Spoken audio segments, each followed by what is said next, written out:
Radiant's middle tower is under attack. Radiant's middle tower has fallen.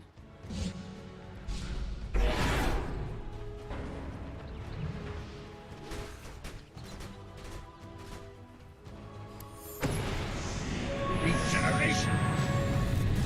Dire's top tower is under attack.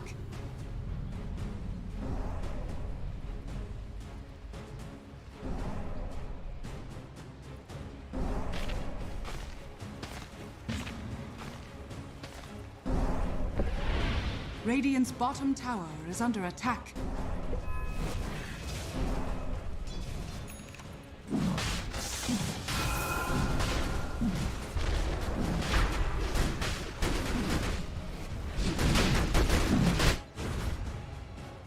Radiant are scanning.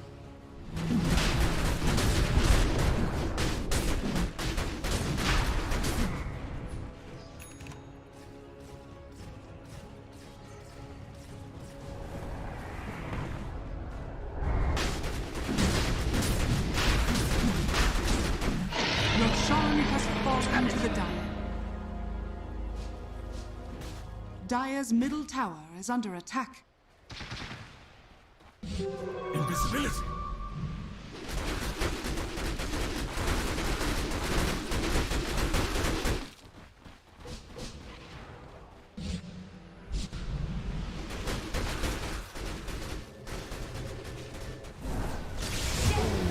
With honor!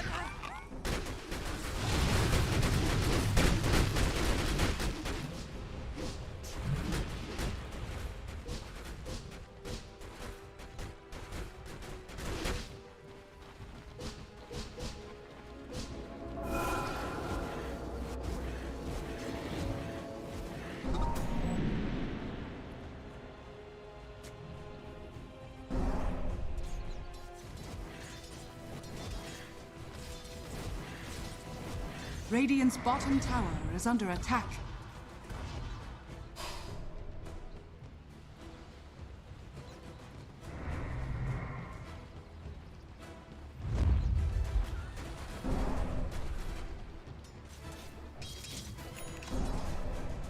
Radiant's bottom tower is under attack.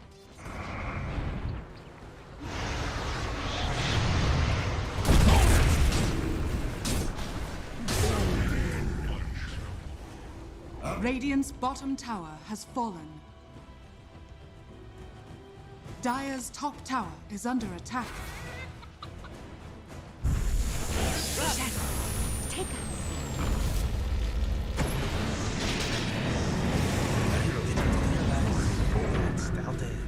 The ancestors expecting you.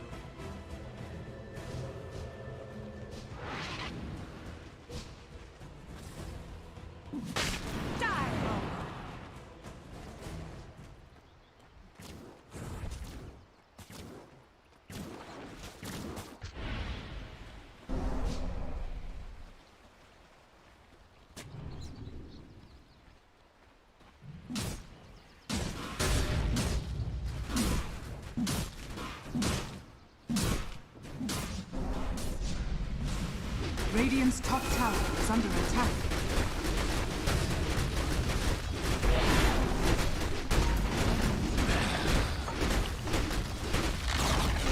Radiant's top tower has fallen.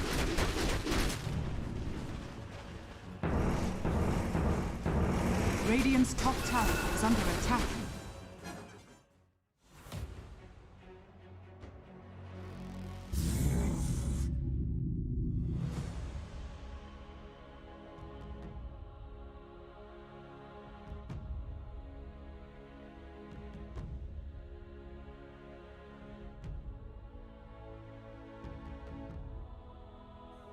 Time 10 against Undying seconds Drought. remaining. And I think this laning combo is one of the stronger ones in the safe lane at the Radiant moment. team You back. have so much kill potential, like the decay into the slows from the arrows, the burst, like soul rip damage. Mhm. It's horrible to play against. It's going to be interesting to see this this Rubik as well as the Slaughter. I know IG have things in their pocket that they may show. Like the other day, they played mid Shadow Fiend for Emo, and he played really well. I think the one thing that held them back was the fact that Dust had played that game, and I'm pretty sure he started on Faceless Void like 0-5 and didn't really get a lot of farm. So there's only so much you could do as a Shadow Fiend to hold this game together while your Void's getting destroyed. But I would love to see something like that there for IG. And then we get into that Rubik pick like you were talking about. And there's so many good Rubik players in this region. Like, you wrap your head around how, you know, FY is always the guy who you're going to talk about in the Chinese region about how well he plays this Rubik. But then you think about like PYW, who's really impressed. You think about like Kaka, who's really done well. Yeah, Bobica plays it well. You've got Felix, who plays it pretty all right. You know, even Mian Mian and Fade, who just play this hero so well. So it's like one of the staple heroes in the region, and I'm excited to see this hero every time it gets picked up in this region, because I think everybody in this region plays it at such a high caliber. And then Sardar, you know, that I've seen JT play. It might not be the first thing you think of when you think of JT heroes, but Sardar definitely a playmaker, and I think I've seen JT excel on this hero, and I'm excited to see what his build ends up being. Are we going to see an earlier Blink Dagger from him? Are we going to see something different earlier on? But you know, Elephant kind of going back to a little bit more what we've seen with like the Undying and the Drow, and watching Eurus play this before, it's been impressive as well. Like it just, I don't know, I'm seeing a lot of comfort in these heroes so far, and I'm excited. And ooh, Sapphire, which has kind of taken a backseat from its mid days, and more so I'm seeing it in the 4. So I would assume at this point, I know that's not a lock, that we'll see FY on this Sapphire. I'm not sold on that. I think it just either. Like, yeah, maybe it's more likely to, but I think they'll have more than enough flexibility between them to play in both. I want to say as well that it's interesting to see how we've cast Dota pits over time, even though some of them have been on the same patch and things, how different the openings have been. Because you remember we used to have like the really hard Phoenix Mars openings, then we had like this Morana phase, and we've had like a Magnus phase, and it feels like we've completely left all of those. And again, we're at the end of the patch now, so everybody's figured everything, maybe not everything, like quite a lot of things out, right? So it's just like their final form almost, if that makes sense. It really is the final form. I mean, we went from seeing Vici being the only ones who are picking Omni Knight in the 5 position for D, now that idea has kind of spread through the regions. There are a lot of teams that love that Omni Knight now, and it was Vici like the only team that was picking it up in that Dota pit, and that was what, Dota pit season 2 that they were doing that, or even season 1, I want to say, back in May. They love that hero. I can't remember. It's been a spiral of just lost memory in the last few months, or even the last 200 plus days. But now they've gone Oracle. The band's like, they take away the Monkey King, which previous season was popularized by Ame, who was playing that hero really well, going into the Battle Fury Ags combo with that. In the 1 position, Spectre's been pretty popular. First item, Blade Mail, and of course, you've got the Phantom Assassin with the Slaughter you just don't want to deal with. I need to put a prediction in here because it looks like a PL game for IG. And that's a fly staple. It's good against Drow. So depending what Elephant pick here, if PL gets let through, because Lesh is banned as well already. So I think Elephant have to be a little bit worried here. Be careful. They've protected their Drow well. The second phase bans. I mean, yeah, I look at this and I'm like, hell yeah. Like, I'm picking PL. I like the Beastmaster pick though, because it works well with the lineup they have, but it's also really good against the Oracle in lane, because the Oracle can't deal with the boar. Okay, it's really bad. So if they do pick PL here, my only problem will be if their lanes go really poorly, both their side lanes, which could happen. And then, they get steamrolled over by this like really high tempo push from Drow Beastmaster with like Undying securing the team fights and things. Yeah, I saw this Beastmaster earlier today when I was covering Empire Windstrike, and the Beastmaster was picked both games, and it enables so much. That first item, Necro Book, that push potential, the passive that's disgusting, and they go into Sven, which I'm excited to see Fly on this Sven. I don't think, he hasn't been playing with the team much, and I'm excited to see him, what's his build on Sven? How is he going to handle it? Because we've seen, even though everybody's just like, oh, Ag Sven, it's broken, like, there are other items on Sven that really still work with this hero even if you don't take dags. Like he can steamroll you with a multitude of items. I think it's Dags is exciting. too good this game thing. I don't think there's any reason not to pick it up. You know, I've seen Blink against things like PA before because obviously the blur can dispel. No, oh, sorry. What's the word? Stop the stun coming through from the Ags, which is fine. I like this Sven pick though. I think it's a stronger laner. Against the Beastmaster, you actually have kill potential, I think, especially when your Oracle hits level 3 and you have like 2 points in stun. Your Oracle has 2 points in Purifying Flames as well. 5 seconds. The Beastmaster has to kind of be like a little bit worried at that point. I also think the Warcry has a huge amount of value against Drow because it counts as bonus armor, so the marksmanship only pierces base armor. And so when you pop Warcry, effectively your whole team becomes slightly more tanky up against Drow, which is really good. Ban the TA, which has been one of my favorite heroes. I think that was the hero in the previous season that I called all the time last pick, no matter what. I'm not going to do that this season. I got to find a new hero to do that with, and I think it's going to be Storm Spirit. Although that was the final ban in a lot of these games in the last season as well. Both teams needing potentially a mid. Elfin could go to the mid Snapfire. I don't know they will.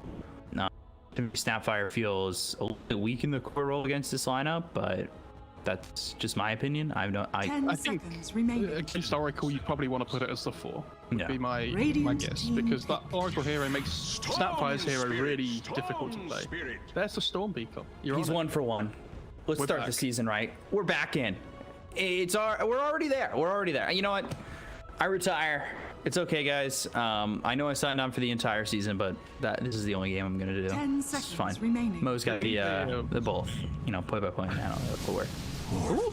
Okay, so they go to the Morphling, which has been something that we've seen from this team. It's something we've actually seen from a couple teams where they, you know, they throw that like Morphling mid, and they've got the safe laner out there, and that's looking like they're gonna switch it up though with Drow going mid and Morphling going safe lane. So there's been that like, you know, that 1-2 core duo kind of thing where you're both playing like a 1 position. So the way I see this Morphling is when you play against Slardar, you want to try and have these carry heroes that have high agi. Right? So you think about Morphling and things are obviously going to be very good. And when you see like Slardar Sven, you're like, okay, well, if we pick some like high agi hero here, like the Morphings or TVs or things, then we're already going to have a good core-to-core matchup, right? Obviously, the big question mark for me is how well this Drow is going to do mid. It feels like it should do really well up against the Storm because you get this massive range advantage. Looks like a great Gus game. I think if Euro has a good time, he can be that hero that blows up the Oracle at the start of the fight as well. Because that's kind of what they were lacking before, like this burst damage, right? And so I think that there's going to be a lot of pressure on Eurus to find that Oracle in the fights, or like somebody does. Otherwise, I think Elephant might struggle. But this IG lineup, it's a little bit greedy. I think they start to fall behind. The game gets incredibly difficult. Because like Storm, Sven, these guys both want to try and farm the jungle for a little while until you get like your first item online kind of thing. But if Slardar then gets shut down in the laning stage, who's like controlling the mid game for them? I think there'd be a lot of pressure on the Storm at that point, where it might not be how he wants to play. We'll have to see how game 1 goes. Any prediction? Any thoughts? Prepare for battle. I think Elephant will win just because I think they have slightly better team fight. I will say it looks like a decent Storm game. I'm just slightly worried about the little bit of a greed on IG. That's greed, not grief, by the way. I'll make sure everybody knows. They sound similar, Peacock. I didn't think you were saying grief. I know what Twitch chat like. It's always about the greed with you. Those little lurkers. They're actually going to the Drow safe lane, Morphling mid. So this is something I was kind of expecting with what they've played before when they've done this. I mean, it can be either. I think it would have been fine. Yeah. But like we said, I think if the Morphling, it looks like a good Morphling game. So if you can give your Morphling a decent advantage, then I think it feels fine. Have you seen Kaka here by the way, on the Rubik, checking for vision? But Eurus knows. So he's just hanging out in the trees. Hasn't put his ward down yet. Doesn't have a sentry. Is he gonna be past one? Yeah, he's he's gonna pass it over to Undying. Yeah, they didn't see the Rubik put the ward down. But this is a really good ward for the Rubik to have put down in the first place. And because like he's gonna see the Undying. Yeah. sees the sentry, and that's, yeah. Well, this observer's gonna stay standing for a little bit, at least. Interesting ring of protection on the Undying. I was gonna ask about that because we've seen a couple different builds from Undying. We've seen this build every now and then that Red Panda's doing right now. We've seen the Boots build, the Orb of Venom build. So yeah, a couple that we've seen. This definitely isn't an Orb of Venom game because you know the Rubik's going to go Boots first. So it's like, well, you know, we can't really chase him down. Like, maybe we can the Slardara, potentially, but it's going to be difficult. You'll have to do better than so, yeah, that. the ring of protection obviously going to help against all this physical damage from the Slardara, especially.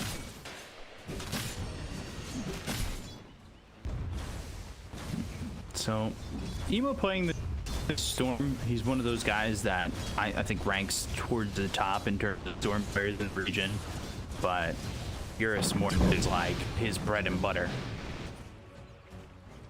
Yeah. A lot of comfort in this draft, in both drafts. I want to see more from, because you remember when we cast IG before, they have been having a rough time recently. Yeah. I just want to see more from them now they're back together again. Like the band's back, you know? Let's push the game onto the next level. This feels like if the Beatles ever got back together and then they were like, all right, Pete Best, you can come to... Yeah. Just, I know they've got more in them that we haven't seen. Yeah. And I just hope for everybody watching that we all get to see that together. I mean, I that sentiment because we were seeing IG, I would say, earlier this year, January or so. I would say before Denied. the, I don't know, before we thought there wasn't gonna be a TI, like do all the DPC was actually happening, that we knew how good IG were. And they're gonna go with the Tombstone bottom, look to get this kill on Akaka. One more shot away, and it will be the Decay that gets it. Red Panda drawing first blood, taking out Kaka. Top lane as Fly well. top. Scatterblast action. Fly actually the one in danger now. Yang backs off of that. These spores are giving away so much XP though in the top lane as well. I think that's at least they've killed that I've seen. Be a little bit careful with those. Can't be giving away too many boards. And Oracle is about to hit that level 3 mark as well. So obviously this lane, I think this completely changed at that point. That juicy Like when you spot get a second when... point. Yep. His second point, Purifying Flames. When you could steal kills from Red Panda, bot lane. in trouble. Bash comes out. JT getting a kill there, helping Kaka to get a kill there, using that Fable, and then Top lane back as up well. towards top. FY in trouble once again. Throws up the Scatter Blast, but there it is. Ollie getting the kill on FY, and all of a sudden they string some together. Radiant's courier has been killed. Do you know what? I haven't missed a kill yet. I'm just saying, guys. OG guys, I'm on it today. This is it. You think it's day one of the tournament? 5:20 AM? You think Mo Farah's not on it? This is me. I'm ready. I'm so ready for China. Fly. I'm just gonna say I didn't miss any of those kills just yet. Fire Snap Pookie up top. Ollie in some trouble once again, and he's gonna fall here. Yang getting the kill onto this Oracle. Did you get that one? I did. Down. Radiant structure. I like how you said you hadn't said it yet. Like you covered yourself. Yeah, well, I know how bad my camera work is. That's why I'm glad I'm not the one who's doing the main camera work What is this? position. What is this Undying skill build? He's 201. No soul rip, no fear. Like, so the way, do you remember when we talked about Storm's coming down here with a haste. Bunch of Vortex Tombstone on the high ground. I like the Tombstone. The question is, can they get anything out of this? They're gonna look over, gotta maybe get one in return as Red Panda ends up falling. So Son is happy with a trade. He doesn't mind it, and they don't give away the Tombstone the gold. zombies on the Slardar as well? We're actually hurting. Oh, Radiant's JT? top tower is under attack. JT? Come on, little zombies, go. That's usually your line, so I stole it for a split second. No, I only do it when they look like they're gonna kill somebody. So Oh, okay, that's cool. that's the way it goes. Yeah, so a lot of the time in Europe we see like this 1-4-1 skill build, right? From the Undyings, and then in China, when we saw Innocence playing it, he was going 1-1-4 and playing around the Tombstone a lot. But I've never seen more than 1 point into K in a long time. It's quick, you know. Cool. Nice to see people do things different, like to each other. If everybody did everything the same way, it would be the most boring game in the world. League. That should help. That should help. I spoke about that game recently.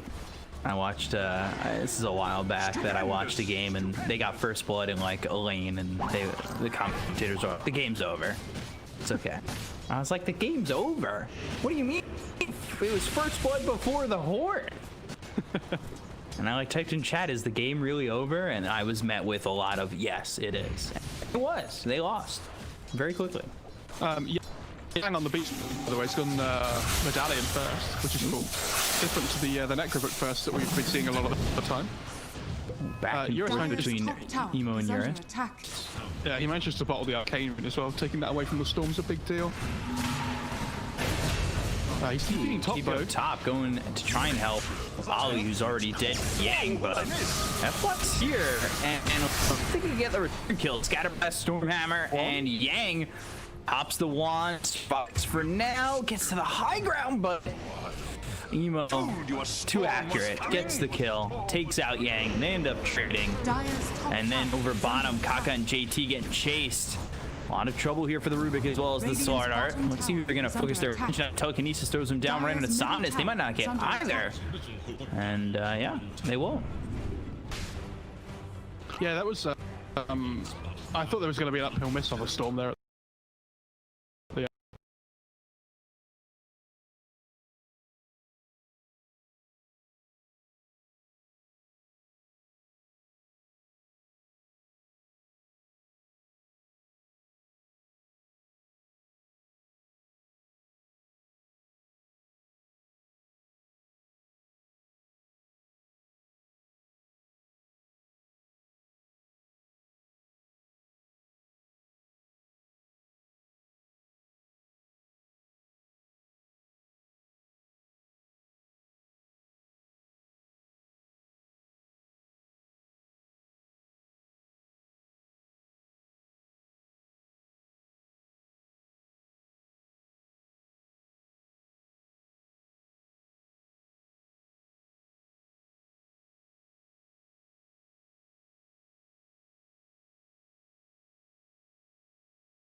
running away with and Vortex on the Eurus as well as the Stormhammer. They've got the critical kill from Fly, taking out 3, but they end up losing this spin. That is a 10 times free going into the hands of Somnus, still looking for Emo.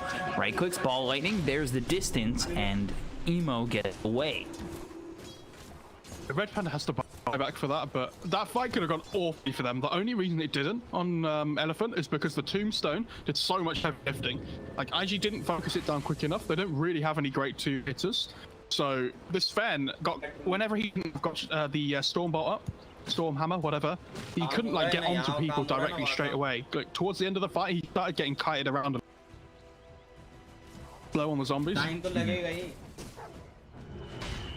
That is now the 3rd time they've killed Eurus. Eurus actually had an 0-3-7 scoreline at the moment. Lincoln's the right choice first item for him? I think when you look at the game, I think it looks okay, but it's the kind of thing where if you're playing like this mid-game timing, I don't know, it's not awful. It's okay. Storm. Oh my god! Wow. Okay. That was insane. Emo's gone. It must have been like just enough damage to kill him off as well. I was about to say, after that fight before, Storm was having really, like, he was up to 21 Bloodstone charges. He didn't die in that last fight. He was doing really, he caught up in net worth, and then he gets soloed by Eurus, and it's like, oh, fine. He's going for the Lincoln's next. He's still a little further back, a good spot to recover still, I'd say. Second Roach is up here as well, and then Flesh Golem. They have Solar Crest. We've seen this before. 1 Mississippi, 2 Mississippi, Mississippi. Korea comes in. Mississippi. It dies. 5, 6 seconds. Roche not even a boss at this point. He's a tutorial boss. Whoa, Stormhammer from high ground. God Strength getting used, FY. I don't even know if he saw that coming. Fang gaming. You know, the cast range on Stormhammer needs to know. Scanning. Yeah. Add if the cast range was shorter, because that was just from the high ground all the way over to like where the Roche entrance is. Yeah. They really want to use this God Strength to carry on fighting, but they don't have any vision for the high ground to the right, so they don't want to like run up into a Tombstone and try and take that engagement as God Strength is coming back down again. So they're just gonna chill now. Is there some Lotus on the Beastmaster coming out? He's missing, might just be missing one component. Okay. Looks like he is. Actually, a surprise refresher.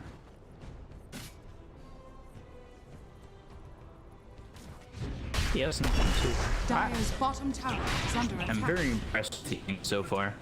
It's had a nice game up to this point. And they know there's no God Strength in Elephant, so they want to go for this. Like, they want to try and commit and get damage on this. Dire's structures are Dropping the Tombstone. Dire's bottom tower is under attack. Oh my god, that's awful. There's Lincoln's pop. They're going with the Stormhammer. Do they have the damage they can fill here on the Warquing? They've gotten the couple of those spit out. Now the Southern Crush coming out from Eurus, who's turned into Sardo. They get the kill on JT. They look over at Firefly, who pops the BKB. The ball landing away. Emo retreating back into the base, and as does Firefly, but now he's got root bait. No BKB and nothing to throw towards this elephant side with God's cooldown for another 10 seconds. I mean, the only damage output they've had in the last fights that they've won on IG has come out from this God Strength. As soon as it's down, you can see the trouble they've been having to like, take these fights. Gets popped here though. They're gonna have to wait for the jump. They're gonna have to pop the Lincolns. Oh, get blown up. Turns into the Sardo once again. We've got the Vortex. The false promises used on the Sven to get the count of sound. No, Eurus waveform back. Stormhammer on the Apple. He's a little bit of trouble. The damage coming out, but it's not gonna be enough to get the kill on the Sapphire just yet. And now he's morphed into the Sven. So around and comes down on FY. Eurus wave trying to maneuver his way out of this one. Once again, they pop the link. The strength is have enough to survive. And they've got lift on and balling Eurus in some trouble. Wave forms from distance again, and he is still looking like he might get away. Force F as well as the Blink Dagger coming out from JT. Southern Crush, the Stormhammer used by Eurus once again, coming through from 5-5. Fortune's then right on top, and then they put the Aegis. It's the second fight here from the Morphling. First hit bash, Eurus, waveform over the cliff, trying to TP out. Fortune's End, nope, not gonna be there. You can see BKB on Morphling, so just the BKB to secure the retreat with the TP. That was really well played. RG did burst the drought from 100 to 0 before she can get cheese off. That was crazy. So, I mean, she has to go for Lincolns now, which is obviously gonna help her a lot. But, I mean, this God Strength with the Slardar Corrosive Haze is just ripping through people. But, I mean, you've seen what happens if Elephant managed to get to the high ground and God Strength isn't available. Like, IG can't take fights. They are so bound to this cooldown of God Strength that they do have to be careful. Crazy how make or break that one skill is for them right now. But I guess Storm behind in net worth, Slardar, you know, yeah, he's got the Blink Dagger, but it feels like he's just in initiation at the moment. We'll see if he turns into something more. Orb of Destruction for the... See who ends up taking that, if anybody. Yeah, I mean, she has... She kind of wants to keep instead. It's like more damage over a fight than Orb of Destruction a lot of the times. Morphin kind of wants the Nether Shawl as well. Maybe FY would take it. He got Blink now as well. Really good item up against the Sven Storm.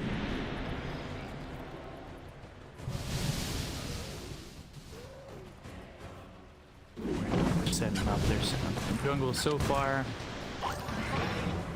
They look like they're gonna make their move again, but God Strength is available. Tower is under attack. Yeah, but Drow has Lincolns now, so the fight's different. I personally would have loved to have seen her go BKB, but I think the Lincolns is fine as well. Like all these sources of initiation, whether it's the Sven stun, like the lift, the Storm Pool, even the Slardar with the Corrosive Haze, there's a huge amount of work in fights if you get it on the Drow. So. Alright, Matt. We're gonna do a second chat interaction for the game. Okay. Does IG pull the comeback? 1 for yes, 2 for no. Mo, thoughts? 2. Would I say 1 for yes, 2 for no? Yeah. I don't think so. I think as this game goes further on, I think this Morphling is harder and harder to kill. I can't believe I asked the question. I immediately forgot what I said. Invisibility. Well, that seems about right for where my brain's at. I like how before you complained we forgot what the Roshan was, and then this time you forget straight away. Sounds about right. Eurus going into the Manta style, and then Somnus going into the Daedalus. Yeah, Daedalus is really good on Drow. This time's pretty crazy. Good, like with how marksmanship works as well. Mid lane, I don't know if did they smoke under a ward or not. I'm not sure. They have a gem on the Beastmaster as well, so they're starting to take it here. I want to say they did. Then they killed the ward afterwards. Minimum respawn time on Roche is 1:15. You can see Elephant not fighting into this Sven, just kind of meandering around, at least for now. But Svensson, top of the net worth. He's got the AC now going into an Abyssal Blade. They'll smoke themselves. They take a good fight. Respawn time, all of a sudden we find ourselves, you know, getting to the third Roche. And there's the new bug, the Dota chat wheel message missing hero. I love that. I don't even know what hero it's for this time. All of them. It's usually, it worked for Void Spirit before, but I don't know if there's any other heroes. Link, Bash, now they've got Emo going in. They go on FY, they look over Eurus, who pops the BKB, turns into Sven. He's got to find somebody. His Rumble comes down to JT. JT taking a lot of damage here from Eurus. He'll get it falling, so it's going to be a 1-for-1 so far. JT for 94 seconds without buyback. They'll get the kill into the Undying. Red Panda does have buyback. He'll use it immediately. Ollie falls. He's got Beck as well. DKB. And now, running into this one, Slim taking a lot of damage. Fly though. He'll get the kill on Somnus. Now he looks over Eurus to the damage. The kill on the book. They do, or do they? No, they don't. It will take us on a sliver of health. They get the kill on Fly with just enough to get this kill, and they'll look over as he turns into the Sven and get the Stormhammer out, and Eurus gets another kill, taking out the Storm. I can't believe he survives there. That fight was so on edge. Like, if the Morphling dies there, then the fight's completely different. Such small things in this fight that are making the difference. Like in the turnarounds and things. Really great Hawk by the Beastmaster at the start of the fight in the trees on the side. It's still there. It allowed them to Sven and the Sada just like hanging around in the area. So it gave them perfect target selection at the start of the fight, which is fantastic. But this fair, you can see, like, you just turn the God Strength, and the Drow has to be so careful. Better not fall off, not fall off. I understand is under attack. Not buying back, because there's no way into that fight. He doesn't come back in, he's not going to be back into that fight.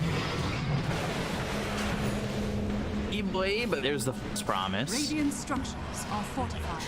And that's the BKB down on the Morph, so they're going to have to be really careful here about the Sven and the Storm when they respawn. Is under attack. Dire's top tower is falling. Oh, the creep gets thrown in. Gobble up, spit out. In some trouble. Primal Roar used. Blink Southern Crush, that's going to come through in a halfway, as well as Yang, but they've got the control to get the kill on Akaka. He's dead for 90 seconds now. No buyback. What Kak's doing here? They want to try and poke and defend their racks and things, and when the Storm and the Sven are like 10 seconds from being up, let the top racks go. You're not going to be able to defend it anyway, right? And now they have to fight 4 versus 5 again on IG. This is coming in. Stormhammer used. Eurus in a little bit of trouble. They get the guns on both heroes. BKB's been popped by Quadfire. They're going to go for this kill onto the Morphling, but they get the kill on Emo. Dead for 90 seconds. No buyback. Stormhammer out of the back lines will get over. FY gets the kill on Snapfire. Now Cheese finally eaten. Right clicks coming through from Somnus. JT trying to get on top of this Drow, but it looks like they'll have the damage to get the kill on Fly as well as JT. Both of them did. No buyback, and Elephant will take game 1 with the full team wipe to put the stamp of victory on this game. Radiant victory. Elephant obviously deserved the win. It wasn't massive one-sided though. It feels like it could have been from like the start of the game, but they took that one really bad fight, and there were a couple of others as well, but they got every single Roche.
Dire's middle tower is under attack.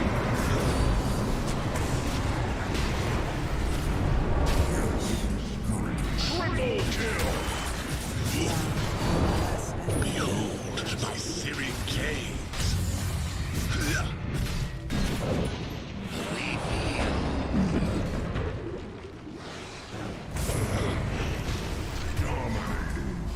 Ultra kill.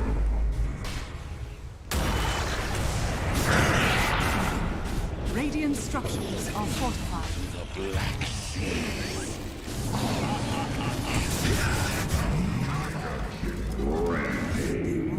Not to speak with rangers.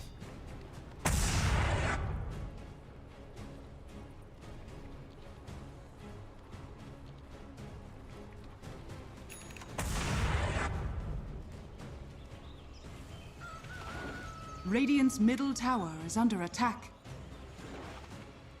I'll take that. Got it. Death tax.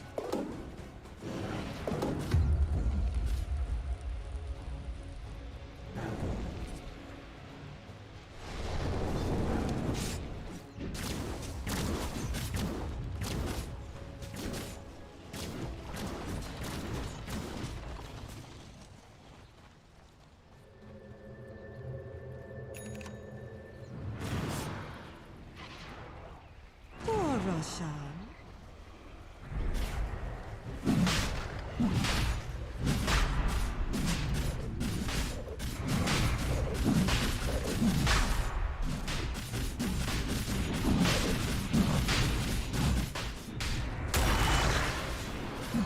Dire's top tower is under attack. Vanish.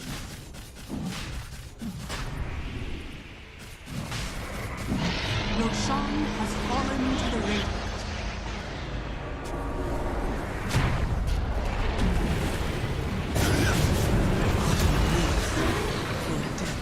Anywhere you can go, I can move you.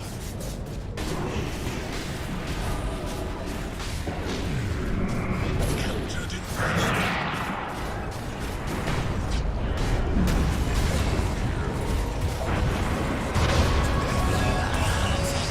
Radiant's bottom tower is under attack. Triple kill! And then disintegrate. Radiant's bottom tower is under attack.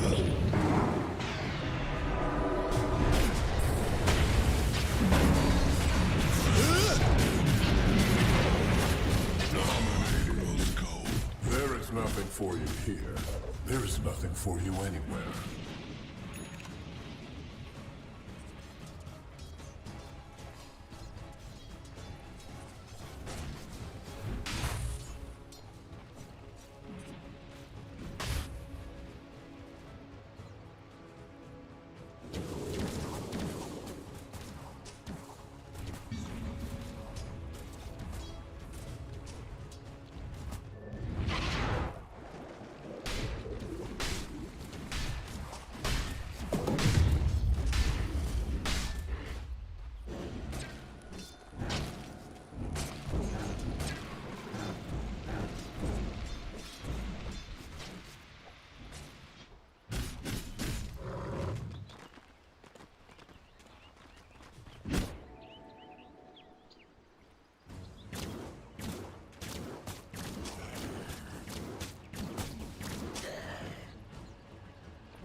Dire's top tower is under attack.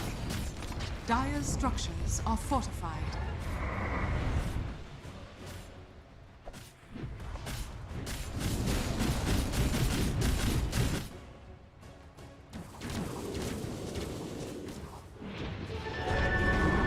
Dire's top tower has fallen. Shadows take us.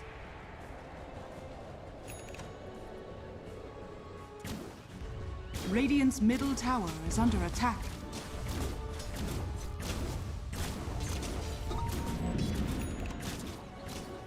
Radiant's bottom tower is under attack.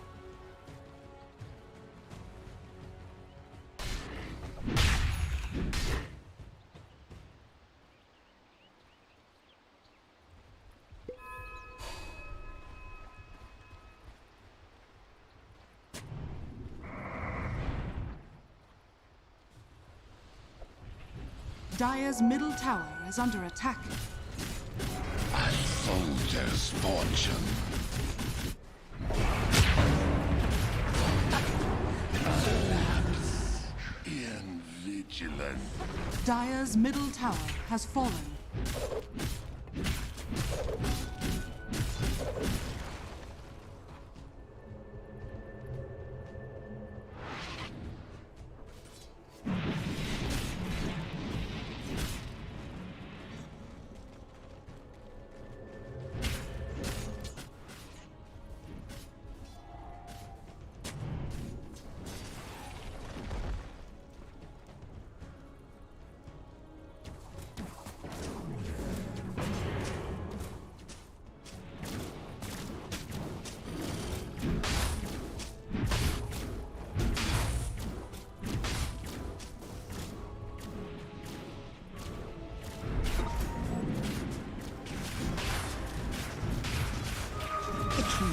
Dire's bottom tower is under attack.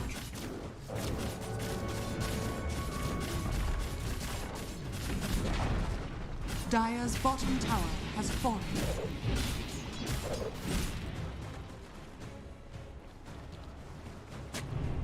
Dire's bottom tower is under attack.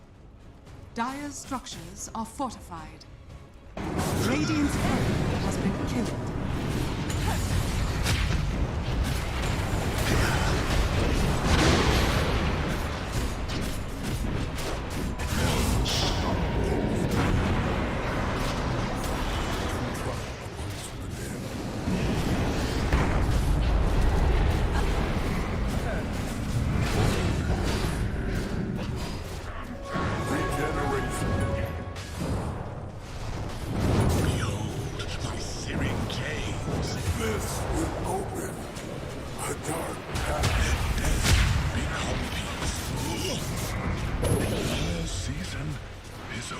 That gets my seal of approval.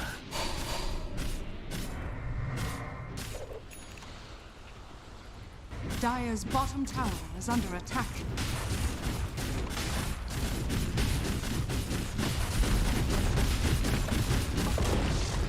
Dire's bottom tower has fallen.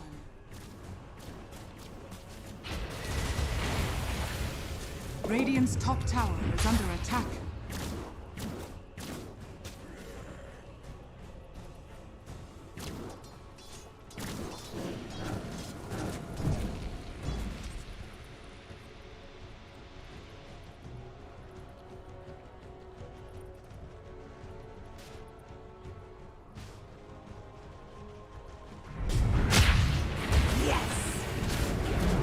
I see death. Your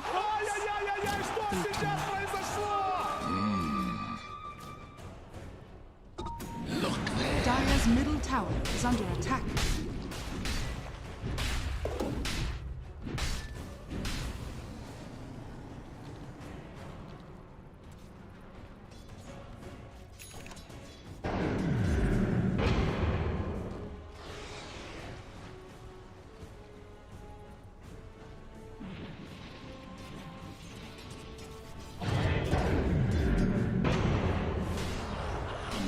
Melts away.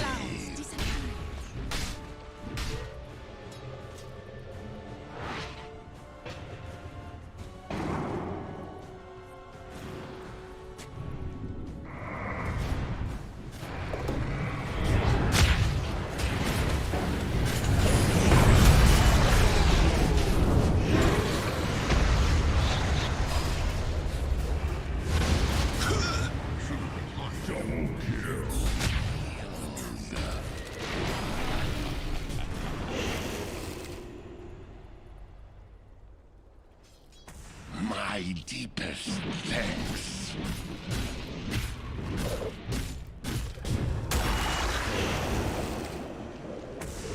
Folded you and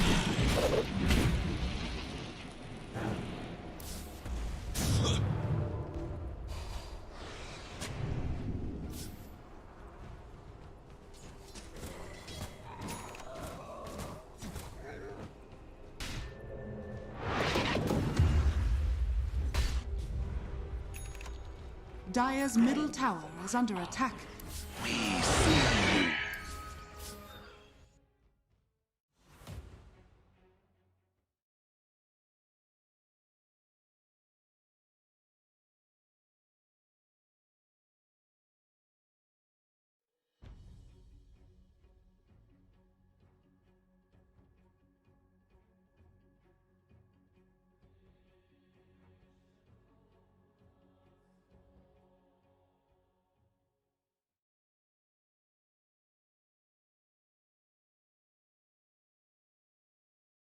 Dire team ban. So they did as well.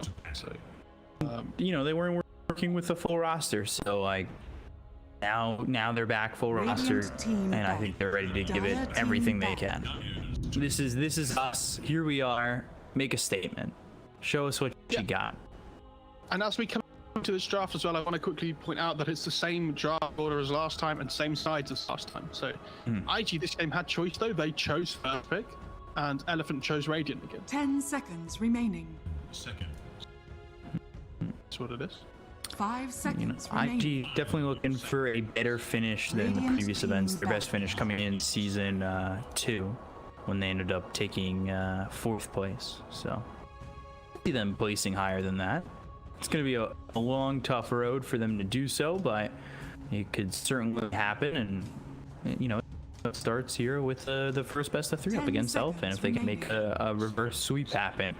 But we get into the bans. Bloodseeker Lina is certainly a combination of bans that I'm not really expecting. Watching what we've watched, and you know, based on what we've been seeing in these first phases, it's not what I would expect. And then Wisp more so is, but I don't know. Bloodseeker Lina, obviously 2 popular heroes, but first phase bans, I don't know. This leader is very popular, and I think when you have second pick on Elephant, you can like instantly pick this leader at the start of your draft and then flex it into last pick overall as well. So I think that's one of the reasons they take it out. And I also think Yang's just crazy good on Bloodseeker. Yeah.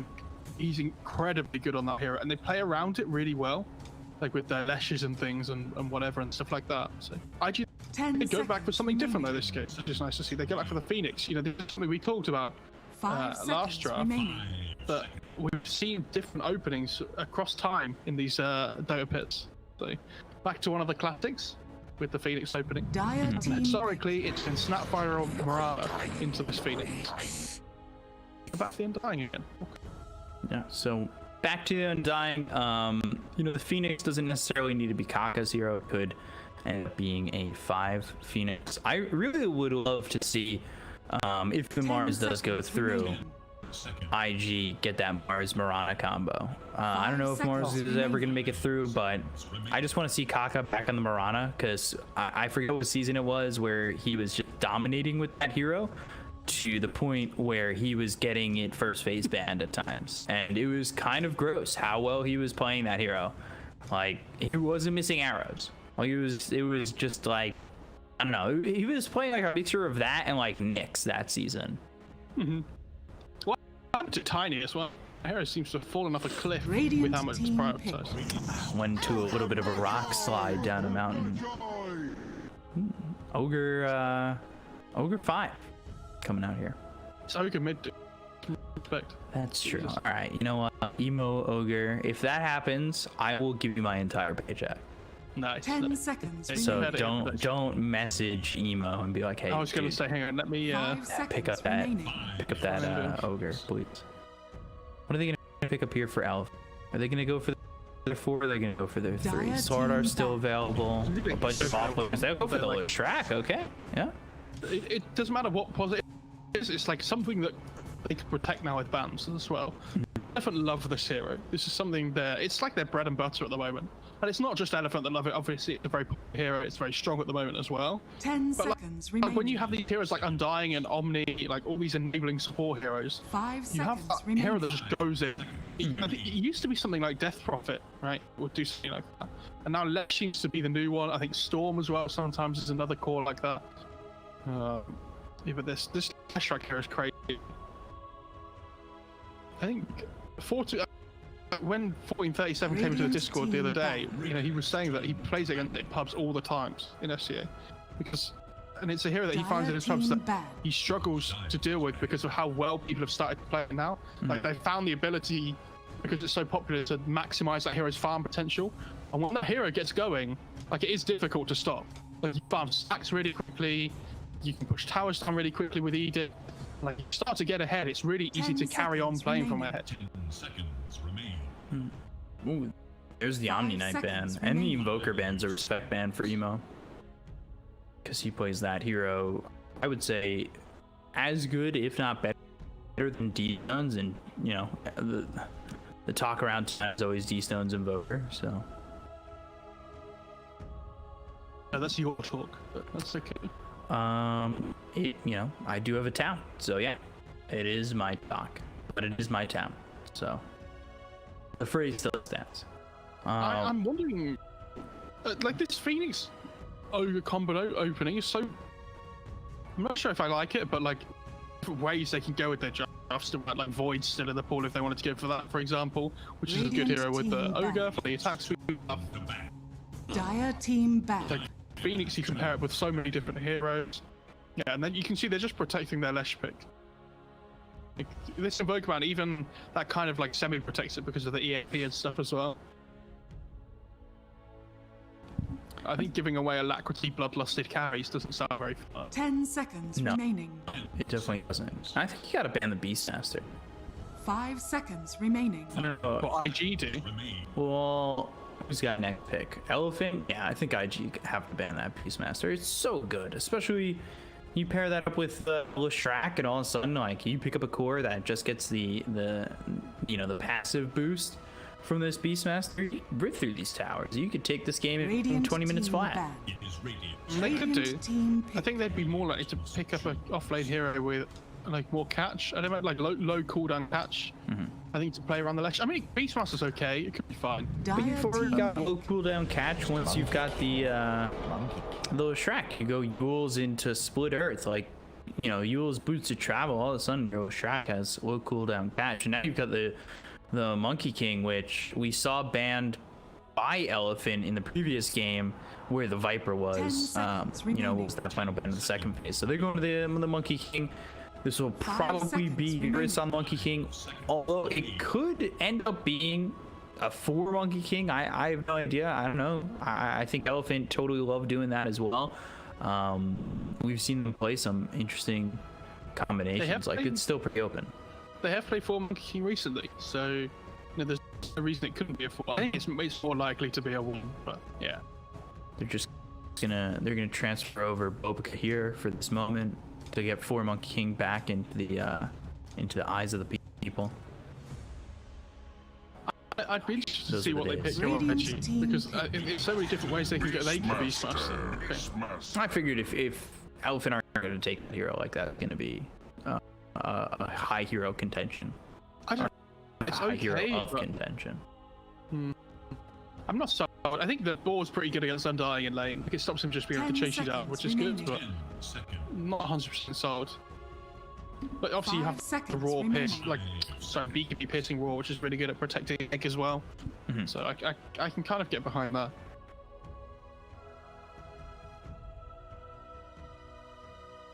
I assume they look to pick their 3 hero on Elephant and then flex heroes till last pick overall.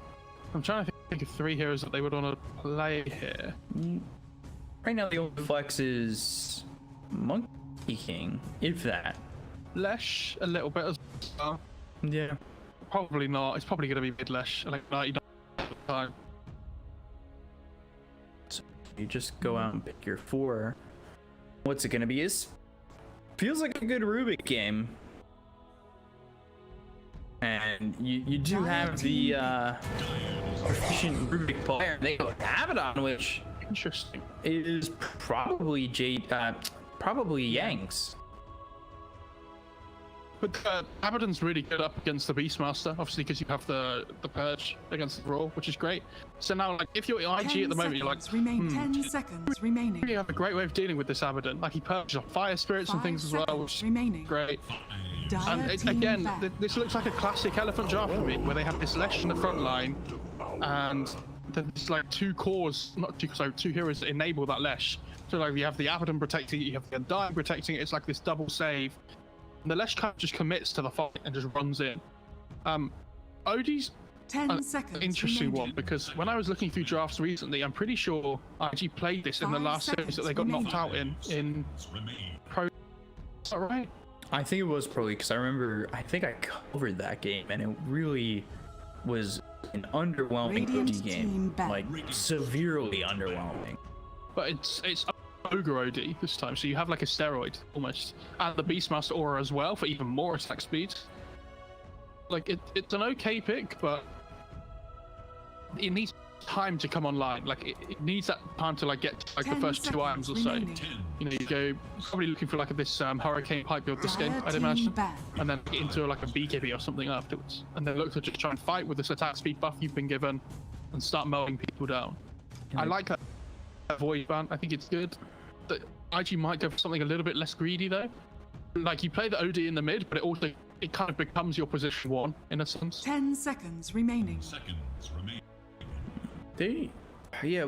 5 So I think they seconds played the remaining. OD with Earth Spirit, Doom, Sven, and Ogre. So it was played with that Ogre last time, and it went Meteor Hammer, Shred, Blink, BKB. Interesting they're banning out offlaners on IG. Well, offlaners, it could be anything, but so you could, maybe they're assuming that it's going to be like Monkey King 4, or sorry, Abaddon 4 or something 10 instead. seconds Could be remaining. Abba 1. That's the Dire NA team special. Dire must Probably not. I mean, you could, but I'd highly doubt it. So IG, what do? They need to pos 1, unless it's this Ogre 1 that we talked about. Ogre 2. But yes, Yeah, Ogre it could 2. be. Ogre 1, I'll still give you my full paycheck, but Clinks, it still has to be picked. Ogre could still be the one, but it's probably gonna be that Clinks. I saw this Clinks recently. What series was it that I saw it in? I think it was the same 10 series seconds remaining. with OD. I want to say you're right. 5 seconds remaining.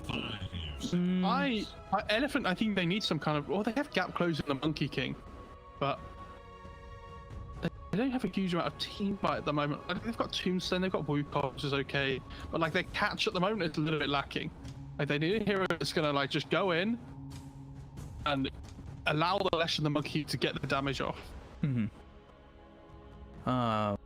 The Clinks was the grand final against LGD. It was in that final game because LGD 3 to E-Home, and E-Home went to the Clinks. With, IG play it though recently. I can check IG. Oh, it's gonna be Monkey King 4.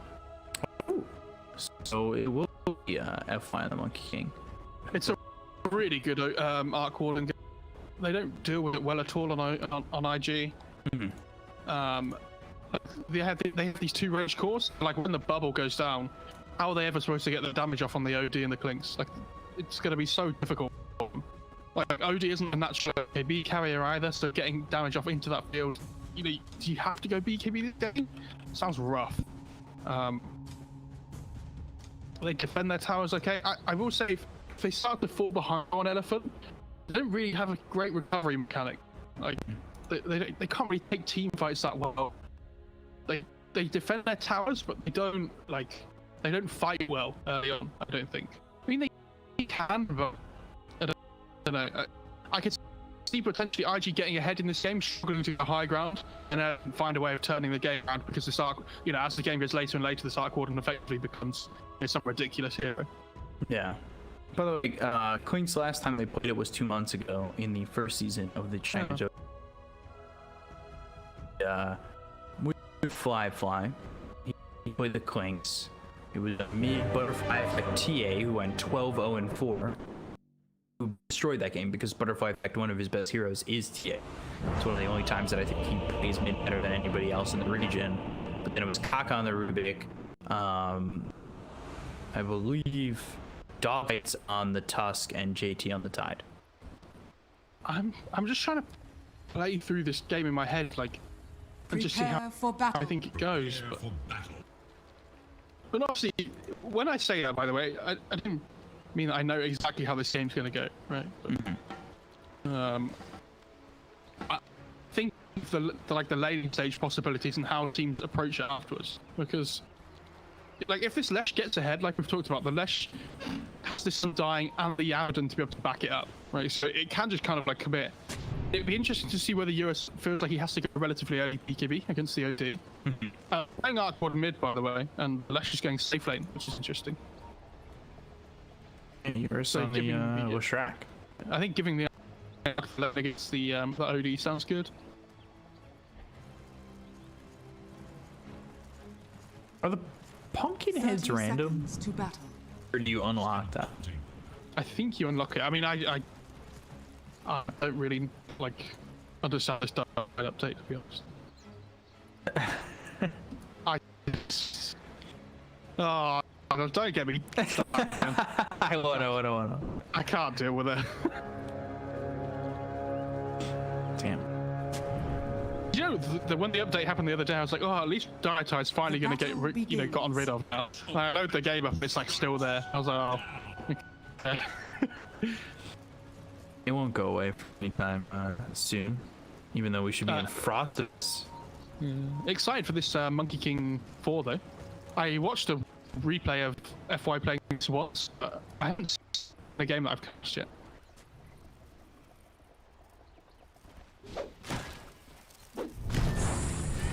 I don't know if you got a chance to watch FY in the long position the other day. I did. That sounds amazing.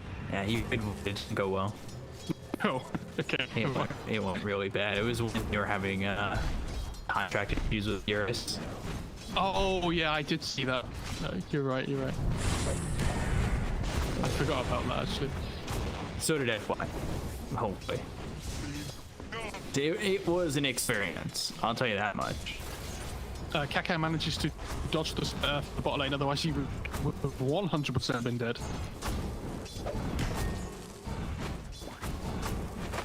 Going to the trials early for Kaká, and Red Panda, same build for the Undying. Interested to see this build, if he's going to go into that second point of K. And then go to the 201. I mean, the second point decay does have value because the base damage goes up from 20 to 50, which is like a big increase. Yeah, I would be interested to see if he does it.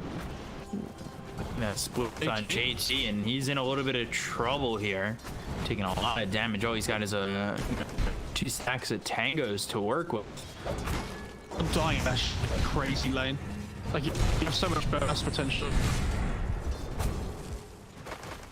When they hit their level 2, especially on the Undying with the soul it I assume he goes for. A couple people in chat are saying there's no setup for the Stomp, which is Split Earth, right? But he just goes Yules. He's got his own setup. Why do they need to set up for setup? I don't understand. Yeah. Yes, he might not go yours. I mean, he probably will. But at the same time, it's like the idea of the Lesh is that it's crazy with how much damage it does with Edict and with Pulse Nova. But you have these 2 like defensive heroes as well that support it and enable it to run into the fight. Hitting him just fine on GT. I'll tell you that much. He's landed about 4 or 5 already. He's gone for a really early bottle on Eurus as well in the Slash. I wonder if he's doing really well though.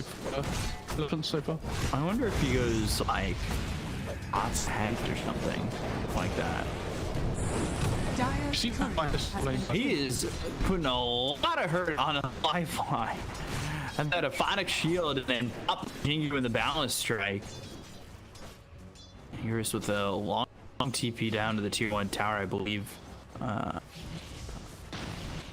You know, just coming back, not going all the way back to base because he's got the help from Red Panda with the early soul rub this time. He's got the bottom with 1 charge left, so looking towards those 5-minute runes, he'll try and snipe up. Kaká's only just hit level 2 in this thing, which is a bit of a problem. Awkward putting a lot of damage on the emo. Oh, finally pop. Oh, this the rotation coming in from FY to try and secure the 4-minute rune, or even, you know, take away the Vin and maybe go after emo, who has to back up just slightly. I do see a problem in this game in the sense that their laning stage get pretty poor again. So it's kind of similar to last game that if JT doesn't have a good time, who's going to be controlling the tempo for them? Like this OD and Clips both need a little bit of time to come online. So who's going to be starting fights? Like who's going to be making moves on the map? Yeah. Mid lane?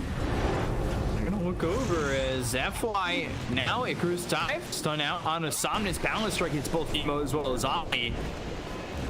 proc Jingu, but Fire Spirits are making it a little bit difficult to throw out some of these right clicks, and yeah. Oh, he went on 2 points boundless.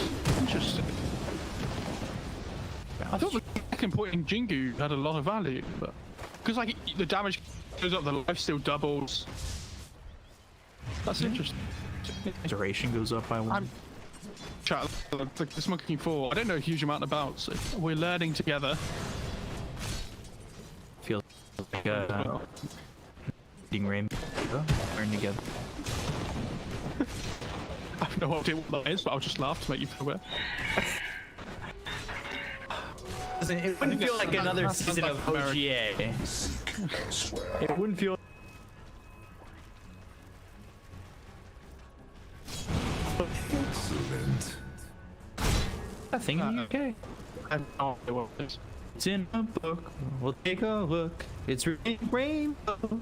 It just sounds like a generic kids program. But, yeah. It was, yeah. I mean, it was a great show. I think there's somebody have Sorry coming out here.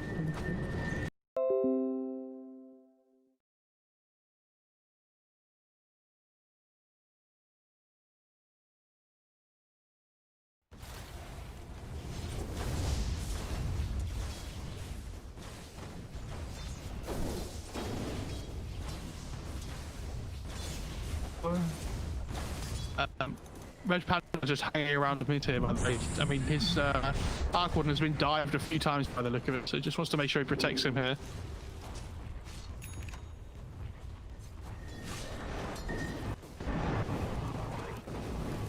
Just count bot lane all together now. Eurus is level 6. Oh, I'm a roar. Gonna be used. Got the tombstone down. Kaka and JT might still be in a little bit of trouble if they chase. Radiant's bottom Here's tower back is off, under and attack. meanwhile up towards top, Yang's gonna fall to Emo. And they're probably gonna get a second one here. Ready with the Astral Imprisonment, he comes out of that one, and Fly ends up dropping a couple kills there for IG, and things feel a little bit better for them in this landing phase. I mean, Somnus, again, it feels like last time where they're not. They have dealt with Somnus in the laning stage a little bit, like they've been once, which is fine. But when he gets the Smallness online, he's basically going to become a similar hero to the Morph in that he just does his own thing. Like he just farms up, and then eventually goes like the Arc Warden becomes this pretty crazy hero. Trying to chase down JT. It's gone 1-4-1-1 on this track. More gold with that boar. Going boots to travel first item, by the way. We might see Eurus as well make the same rotation that Somnus did last game, like go up to this top tier 1 relatively early. And then, look like it is. God, look at that segue. Jesus. Dire's middle tower is under attack. Well, Phoenix, is he okay? Yeah, it's fine. Tombstone committed for this. That's an ambitious tombstone. But Oh, Kaka's no dive here. still going for Kaka. And yeah, Red Panda just gonna run forward, put some pressure on him, but it's not really gonna be all too much. Emo taking a little bit of damage now, and he's in some trouble. Decay comes out. Emo Astral prisons himself. He's in trouble still. He's gonna come out on a Spark Wraith. Soul Rip, the damage not gonna be enough to look over at Kaka again. Eurus has made the rotation. They don't get any of these kills. Somnus, Somnus a little bit too far forward. They'll look for the sun. It's not going to land on the Klingseeker side over. Somnus in trouble. He'll end up dying. Firefly looking like he's going to be a trade. And so will Ollie. They've got the Pulse Nova going. Down goes Kaka. Down goes Ollie. And it's 3 kills there for the price of 1 for Elephant. Is under attack. It's track gaming, everybody. That's great stuff. AD does such a crazy amount of damage with the Pulse Nova. In these early stages of the game, when you have that defensive capability, like we were talking about with the 2 heroes, Les just doesn't care about anything.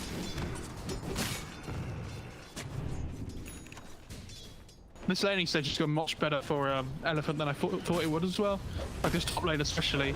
The Monkey King is almost level 6 already. They're even 10 minutes into the game. First that bottom looking for F-Fly. Thinking about the Boundless Strike. Gets it out on a JT. Sunray on FY. He'll try to keep it away. Aurora is used to stop that. That's well played by FY though, because it forces out the Roar, and on Euros something like this, he can feel a little bit safer. No, they don't have that Roar available. He has the BO3 now as well after that fight. Yeah. Farmed. They're rapping on this. What can they get? I like how FY's kept the boom handle, by the way, on the Monkey King. Behind the core now. Trying to count to 4. Red Panda dying very quickly as he started to wrap around. They've got the silence onto this Beastmaster, but Fly moving forward with the help of Kaka and Yang. As well as Iris, they'll just retreat. They're not going to pressure too far into this just yet. There is the Midas coming out on the Arc Warden just as he picks up an Arcane Rune. Easy peasy.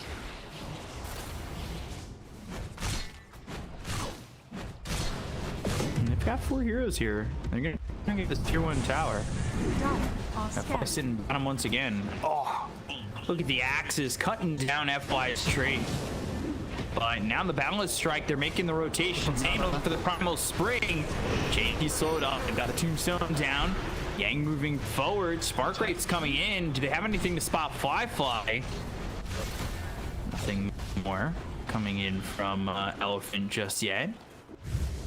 Oh, I don't know, at the moment, oh, Eurus, top lane. Hang on. Oh, nice. I feel like IG are playing Elephant's game rather than playing their own game. Like, they're trying to take this bot tier 1, which I respect, but like, they really won't mind these early scraps on Elephant, right? Like, they're just making space for the Arc Warden. It's exactly not what I play. Sunray clicks. Is it enough? Should be. If they get one more. Radiant structures are Supernova. Okay, Yurk is gonna go over at this egg, and it's not gonna go down. But Fly still taking a lot of damage here. He ends up dead. Kaka might be next. The dialogue edict with the Pulse Nova. We were talking about how much damage that is, and now Kaka just TPs away. bottom tower is Great under TP. attack. Again, it's the same thing. Like, they're playing Elephant's game. LGD. Sorry, not LGS. Let's just... Jesus. Someone's just farming in the mid lane doing his own thing. Like, this lane's just running around at people. Not really anything. Like, if Flesh dies once or twice still, like, it still doesn't matter, right? Flesh isn't the big hero going into the late Dire's game. middle tower is So- under attack. Not only is Arc Warden having absolute free farm with the Midas now, Lek also hasn't done it. So it's like, well, both cores are having a great time. Like, this Monkey King's having a decent time. So, like, if you look at the net worth of the Monkey King in comparison to the Phoenix, and they're pinging out Radiant's bottom Fly tower here. is under attack. Dust. Radiant's I don't bottom know. tower is falling. Tombstone, Boundless Strike. Yur's coming over. They've got the socks. Nowhere for him to run. Dire's He's gonna top die tower is very under quickly. attack. Dire's He won't structures be. And are now with the fortified. Nash and the armor. Crazy. It's only a 3k lead, but you could just feel the presence coming in from Elephant. We knew with the lineup that they were going to Dire's top play tower aggressive is and falling. play fast. Oh, Ito and Meteor Hammer. Yeah, that's we built in the previous game that played this here already. Radiant's bottom tower is under attack. Which I don't know if you know this, by the way, but the Meteor Hammer, how it works with Essence Flux, where, like, it does the ticks on every single Meteor Hammer. Which is, yeah, it's pretty crazy.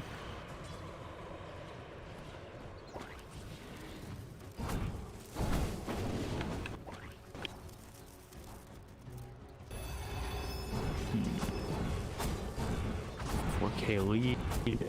Red Panda, he's got boots, he's got sentries as well as the ward. Klunk's going to the orchid. We'll see if Fly can kind of go off once he gets this. But he's got double damage as well as the Bloodlust. So they look over to try and get Yang. The borrowed time to get popped. Emo. As Escrow imprisonment in 2 seconds. Here comes the right click damage from Fly. Yang's gonna end up dead here. Emo gets the kill. Good kill. This OD's still farming relatively well, so you know, just carry on doing your thing.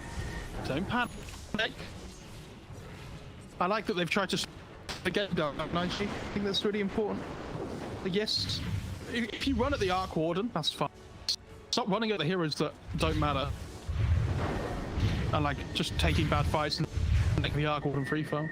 Because At least if the one's free farming, you're farming yourselves as well. I just struggle to see how after this laning stage went pretty poorly for them when they want to win the game. Because I don't know the answer. Ooh. Somnus getting spotted. Or really, it's Ollie the one who gets spotted. As he is going to drop. He drops very quickly, and JT just going to try and get out of this one. He has a TP, but elects to walk back. Red Panda going to spot JT, but not put any more pressure on than just looking at him with an evil gaze. But now that he's walked back into the lane, balance strike, tombstone down, JT with axes, and that's going to stun up FY for a moment. It'll go for the TP out, and Primal Spring, the damage is there. They get the kill on to JT. Yeah, cut down the FY's with the axes again. Again, it just doesn't matter. Like, they have so much damage and with the Smash just dies anyway. With a kill like that, it's on to another tower. Yeah, just look at the tower though. Dire's bottom Nice one. has fallen. Radiant's top tower To where FY is, and he's producing vision, you know, are fortified. go after potentially Ollie. Look at what's coming from behind the tower. Balance strike, primal spring, spark right there, damage is out, they get the kill, courier goes down for FY. That means he's not going to be able to finish off his drones, but they get themselves another tower. So 9-7 in favor of Elf, a tier 2 down, and keep it on going. They're going to go to the high ground. You want to at least force the rotations back from the Dire side before you back off, right? Or just take the tower. Radiant's top tower is I under mean, they can, if this is right, but you choose one or the other. If they don't TP back, then the tower's going to die. Like, Edict's up again. This tower's gone. Balance strike comes out in the fight. They let him stun up. He's in so much trouble. The extra imprisonment from Emo is going to keep him alive again. He's going to walk forward. He's got the borrowed time. They get the kill in the 5-5. They take the clinks. They got the sunray, and they'll take out Yang afterwards. But that's the tier 3 tower gone, as well as the life from this clinks. Supernova. I'm not sure for what. They want to try and catch people on the retreat, and if they use it near the trees, it breaks them as well. So, like, I kind of understand that, but at the same time, it's like, well, you're just, you know, they were too late rather than anything. Yeah, it just didn't happen quickly enough. I mean, crazy they take a tier 3 that early though. So pick off into tier 3 just dies because they've got Alan left.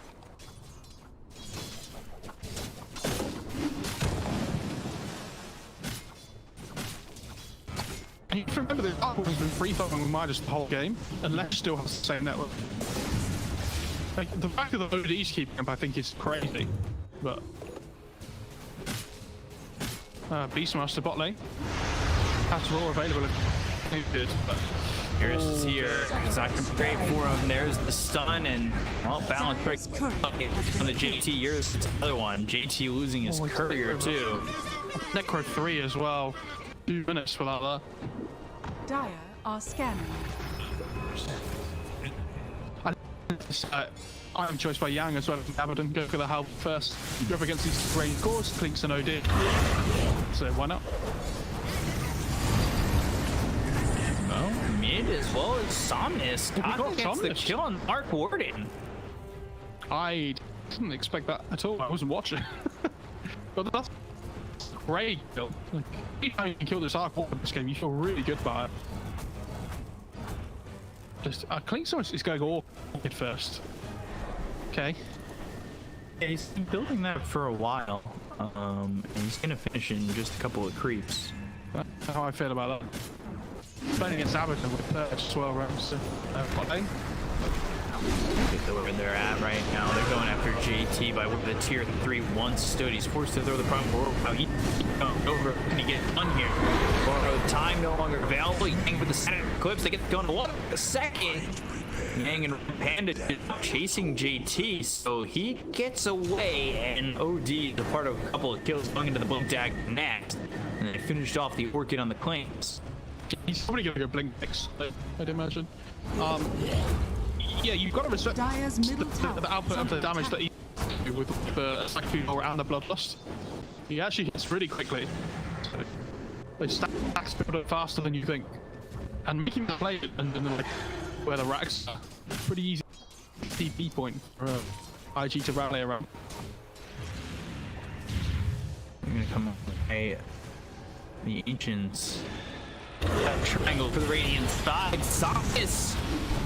I don't know if it was rare, but it looks like they're gonna be able to get the kill. Sophis ends up dropping here. His career goes down again, where he won't get Trump. This Trump fate. Did they see that TV? I think they did, so they're probably going to just in the area from the dire side. That is unfortunate. That is the second time his courier's been coming out with the drums. Yeah. I like how he's finished mid. Yeah, and it, you know, that does. Meanwhile, Arc Warden, he was using that Midas, going into the Mjolnir, going afterwards, and then finish off the axe. So bots use axe, the build that we were talking about earlier on. Bot lane F1 was hanging around under the tree to get cut down again. Life to Radiant's bottom the Amazon. tower is under attack. All their trees just being cut down. Stupid humans. Have to stop the deforestation. Yes, please. Oh, there's the Orchid, and I like that combo with the comes in. I don't even think the Primal Roar was necessary, but he threw it. I like that. Radiant's bottom tower is under attack. Radiant Yeah, if structures you're gonna are use the fortified. damage, Yeah, exactly. I think I can do better. You know? No. Sounds like all these things you just expect me to know. I really don't understand. Movies are international. Wait, what was the movie? Radiant's bottom tower You is know? under Come attack. on. This Abaddon, by the way, has basically become a third support at this point, which is kind of what you expect with how much farm the Lesh and the Arc Warden take up. But it's died a few times in a row now as well, yeah. Radiant are scanning. Radiant's bottom Roche tower soap. is falling. Going for it, BKB, Popeye, Meteor Hammer coming down on the song, and he's gonna drop here. They're gonna go for Yang. Supernova going off. Wukong's command's gonna zone out IG for the moment. They don't have to work with for 40 seconds. Heals up into the air. You're trying to survive. There's Sanders Clips coming down on Yang. They're doing a lot of damage, but the pull Nova is gonna take time. You're stunned up. Damage is there. Firefly's got himself a double kill. Now you can dive over looking for this Monkey King as well as the Undying. And he's it's gonna be long for Firefly. He falls as well to Emo. They'll go again. Massive from Emo just goes with the BKB. And it's basically unkillable. Whole 10 second situation, right? That'll pick up ages for themselves. He has 3,000 gold on top. He's not even going for the blink. He just goes straight for the hex now. Like, Emo is so Tower is under attack. and like Radiant's he's, middle tower I think Somnus has died, but I feel like 4 or 5 times in a row now on the Aqua without really achieving anything. And all of his games, his games have set back so far. Tier 3. 15 minutes. Yeah, you kind of have to give credit to RG as well at the same time. They realised that they were playing their game wrong. And slowed the tempo down. They let the OD find farm. They were like, we'll just run at the Arc Warden. Like, stop running at these heroes and letting Arc Warden have the time of his life. Like, don't react to Elephant at the game. Focus on what we want to do. But again, we have to remember for IG is incredibly difficult. So, like, even though Emo is massive at the moment, and he's going to be very, very strong with the Hex and everything when it comes online, hitting buildings isn't easy for them. Yeah, Lesh. Trouble. Why? They get fly by before though, and they might be able to get caught too. Nice. Supernova. I don't Right, think clicks that's in time. No, that's never getting off. Okay. Cyrus comes over. He helps out. I think I'd be happy if I was Blinks there with that though, like trading 1 for 1 with the Lesh. It's not great, but in the Phoenix dies as well as maybe not so well. Again, like every Lesh dies, it feels okay. Like Blinks isn't a big core.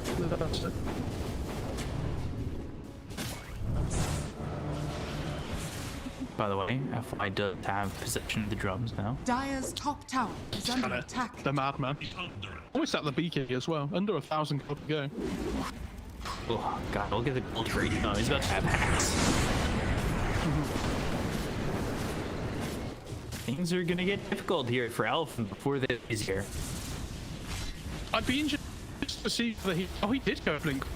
Jesus, he's huge. Yeah, almost 17,000 net worth. There's an Arc Warden with a minus in the game. Let's sell one of the nose. I'll pick it up as well. Yeah. My just reward. My mind didn't register that he picked the Blink before the Hex. I just thought he was so bad he was on his way to a Hex. Going over me, looking for Earth. They've got Hex. That's the debut. There's the kill. Oh my god. So he is doing work. 7-0-5 for Emo. Yang had this. I can't wait to Yang's network progression this game afterwards. Like, he did a really good start to the game. They were like running down towers and just running at people over and over again. But Aaron doesn't really fun. So like, oh my god, look at where Emo is! Aurora comes down, Yang's gonna pop the borrowed time, trying to retreat. Emo is so far forward, he's an Aegis, he just does not care about being in the base. Look at this, he's walked the entire length of the base, popped the BKB, there's Sanity's borrowed time already used. Radiant's Godlike. has been killed. Radiant's middle tower going high ground though, this is what we talked about. Can they take some racks here, or the Arc to slow the game down? Well, the clone's dead, so that's interesting. And tier 3's dead. 15 stacks. Radiant's middle barracks are under attack. They just go straight to your 4s? Oh dear. Pick off into pick off. And then all of a sudden it doesn't matter whether you have an Arc Warden defending your high ground. And again, it's another pick off. Yeah, right hand up. Wow, look how fast he dies. And the tombstone. A little extra gold there for 5-5. Dire's top tower is under attack. The Aegis is still around for another minute or so here as well. On a little track, IG just don't want to get too cocky. They're going to look in, they're going to try and get this kill on the Emo. Pick the Aegis, that's what they've done. Supernova on the back line, Drakelin's coming in from Amp. They've got the Wukong spam, they'll get it. Look, Emo, they're in too far. Wukong and Emo both end up dead. This is way too far forward for the side of IG. You can't be going in like that, leaving your OD out to dry. I mean, the OD just, there's no way Emo should be there. The bubble goes down, Emo just tries to carry on hitting the Arc through the bubble. But that's not how that works. I know he wants to lose his Aegis and die and refresh and come back with like 4 HP and mana and things, but like the position that you are, you gotta be so careful. If you take the set of racks, all of a sudden with you dying, like, that's a lot of gold for FY. Fly shifting into the 4th core, going to Manta next. But in a good way. Interesting. Radiant are scanning. Why the Manta though? I couldn't tell you. Oh, you know what? Manta, if he gets working it. Under attack. Yeah, but I mean, it's a lot of money, right? Like, it's not bad. I just don't really see the value in spending that much gold on the map to hit. Dire's middle tower has fallen. They'll take the 2-2. You've got Roche potentially up in 2 minutes. I don't know if IG make a move like that again without the Invictus. So it's gonna be time for Elephant to potentially get the Sky on Somnus. If he doesn't die here, Fly getting spotted, the sentries in the trees above him. And then Leshrac, he's gonna be going into the BKB. He's close to that. Dire I think the BKB's a game changer. Obviously, you can get the BKB off before the OD uses Heck, which is gonna be difficult, but yeah. Orbit Destruction for the Dire side. Could put that on points if he doesn't want to hold that anymore. Yeah, he's gonna take. So you've got Inner Beast, you've got Bloodlust, you have Solar Crest. Crazy, isn't it? He's going Pretty good. on the OD as well, so is Good luck dealing with it. Overreach. Radiant's courier They have has been on been this killed. clanks. And they don't. 30-minute bounty runes coming up. Damage over bottom. You can see where Dire postured up so far. Death tax. 7k lead, but certainly spots back here for health. Dire's top tower But- is under attack. Looking really good at the moment. The only reason I actually could go high ground before was because they somehow found 4 pickoffs in a row, and then just could take the sandwich for free without really much thinking. Dark Warden's still going to be the strongest hero in the game, late game. This Guardian's range core is going to be huge. It's just without the abilities, they don't really have the same level of with the Arc Warden. It's kind of done for and the Monkey King.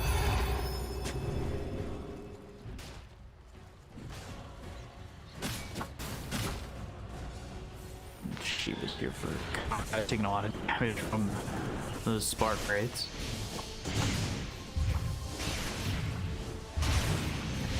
So that Manta, you've got the Scotty, then you've got what looks to probably be Lestrak also getting a Bloodstone, but we'll go into the Kaya first.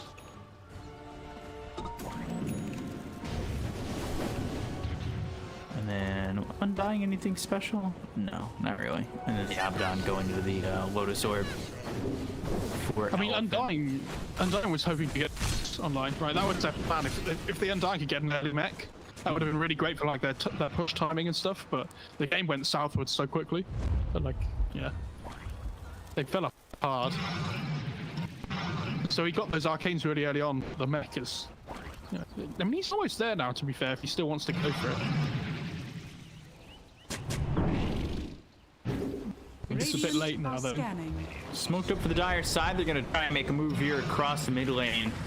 Yang might be the one who catches them and breaks the smoke, and he will be. So there's the blink as well as the Astral Imprisonment. They'll look for the Meteor Hammer to drop down on this.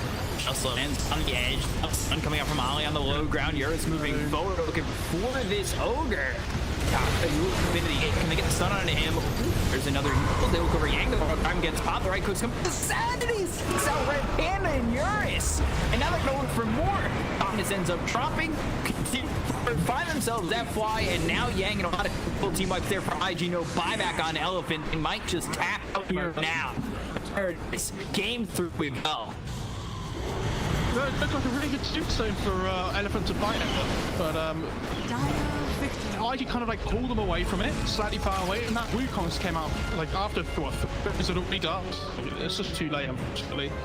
And yeah, really well played by IG. I think this OD didn't look great early on, but once they changed their game plan, they turned things around. So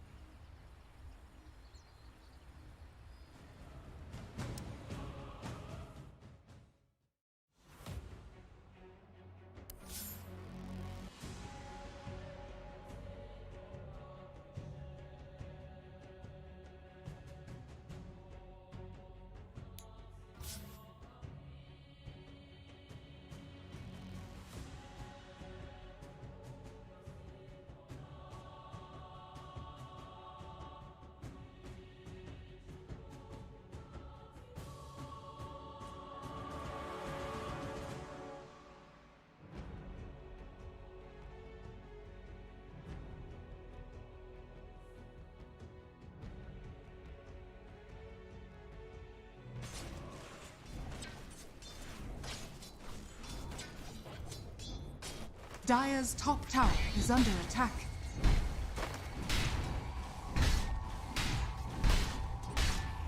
Radiant's bottom tower is under attack.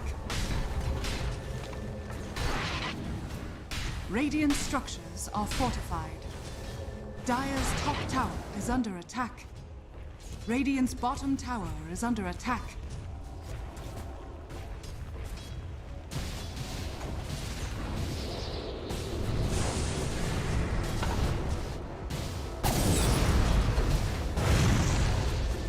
Radiant's bottom tower is under attack. Radiant's bottom tower has fallen.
is under attack.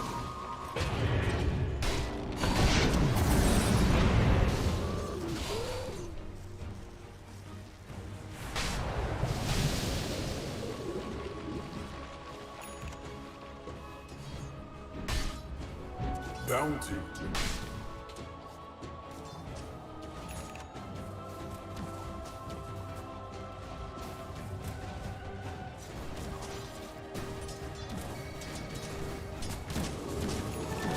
Double damage.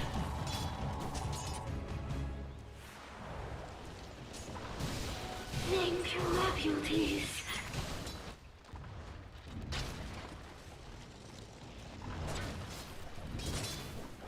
Dire's top tower is under attack. Dire's structures are fortified. Radiant structures are fortified. Dire's top tower is under attack.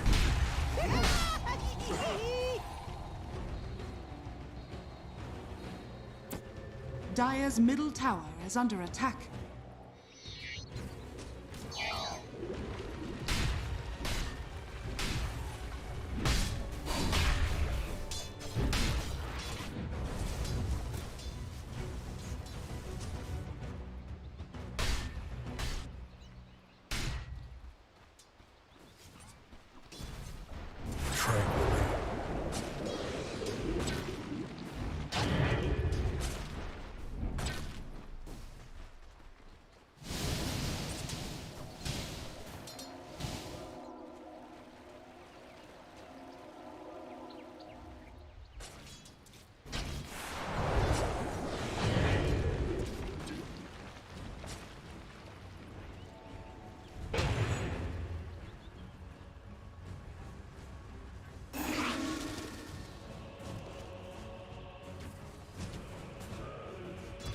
Dire's top tower is under attack. Dire's top tower has fallen.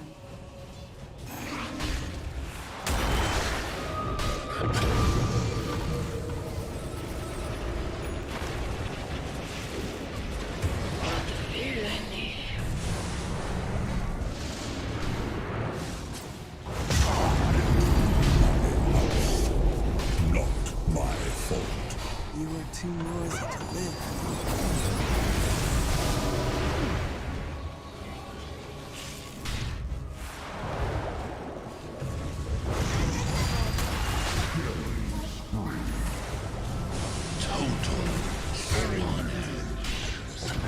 Radiant's middle tower is under attack.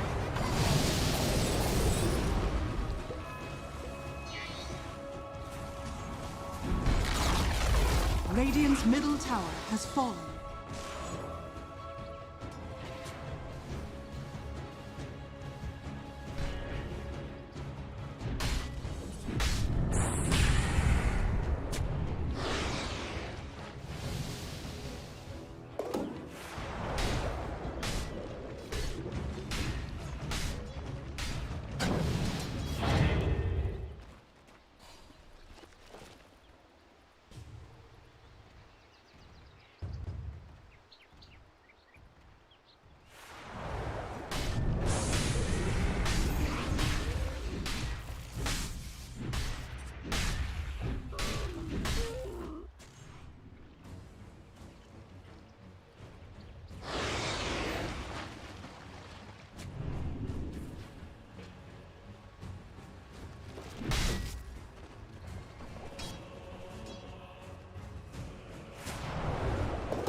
Dire's top tower is under attack.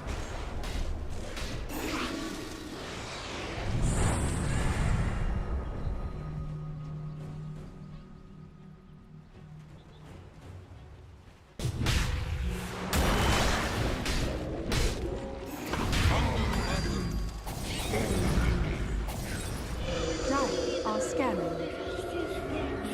Dire's top tower is under attack.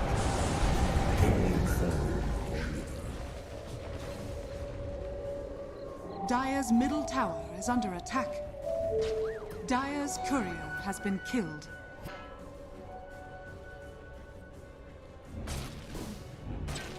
Bounty.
Radiant's bottom tower is under attack.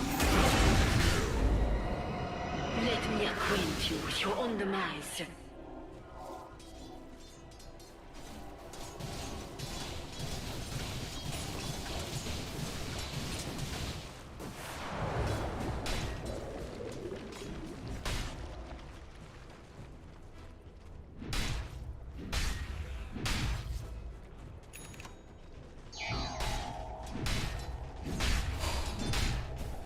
Dire's middle tower is under attack.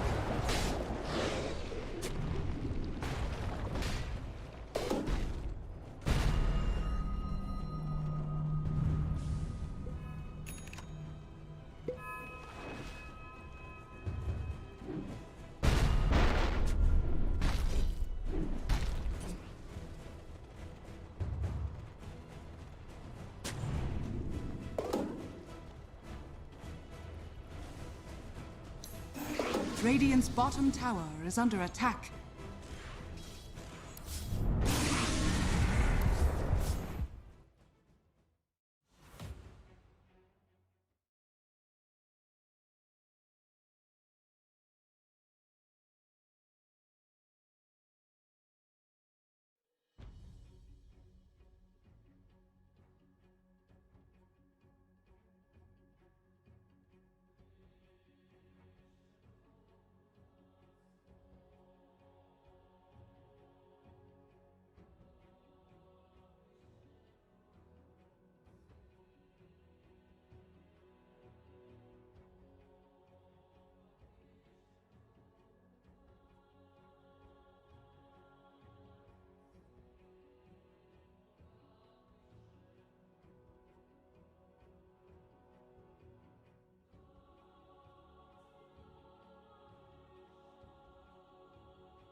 Dire team ban. Radiant team Dire team ban.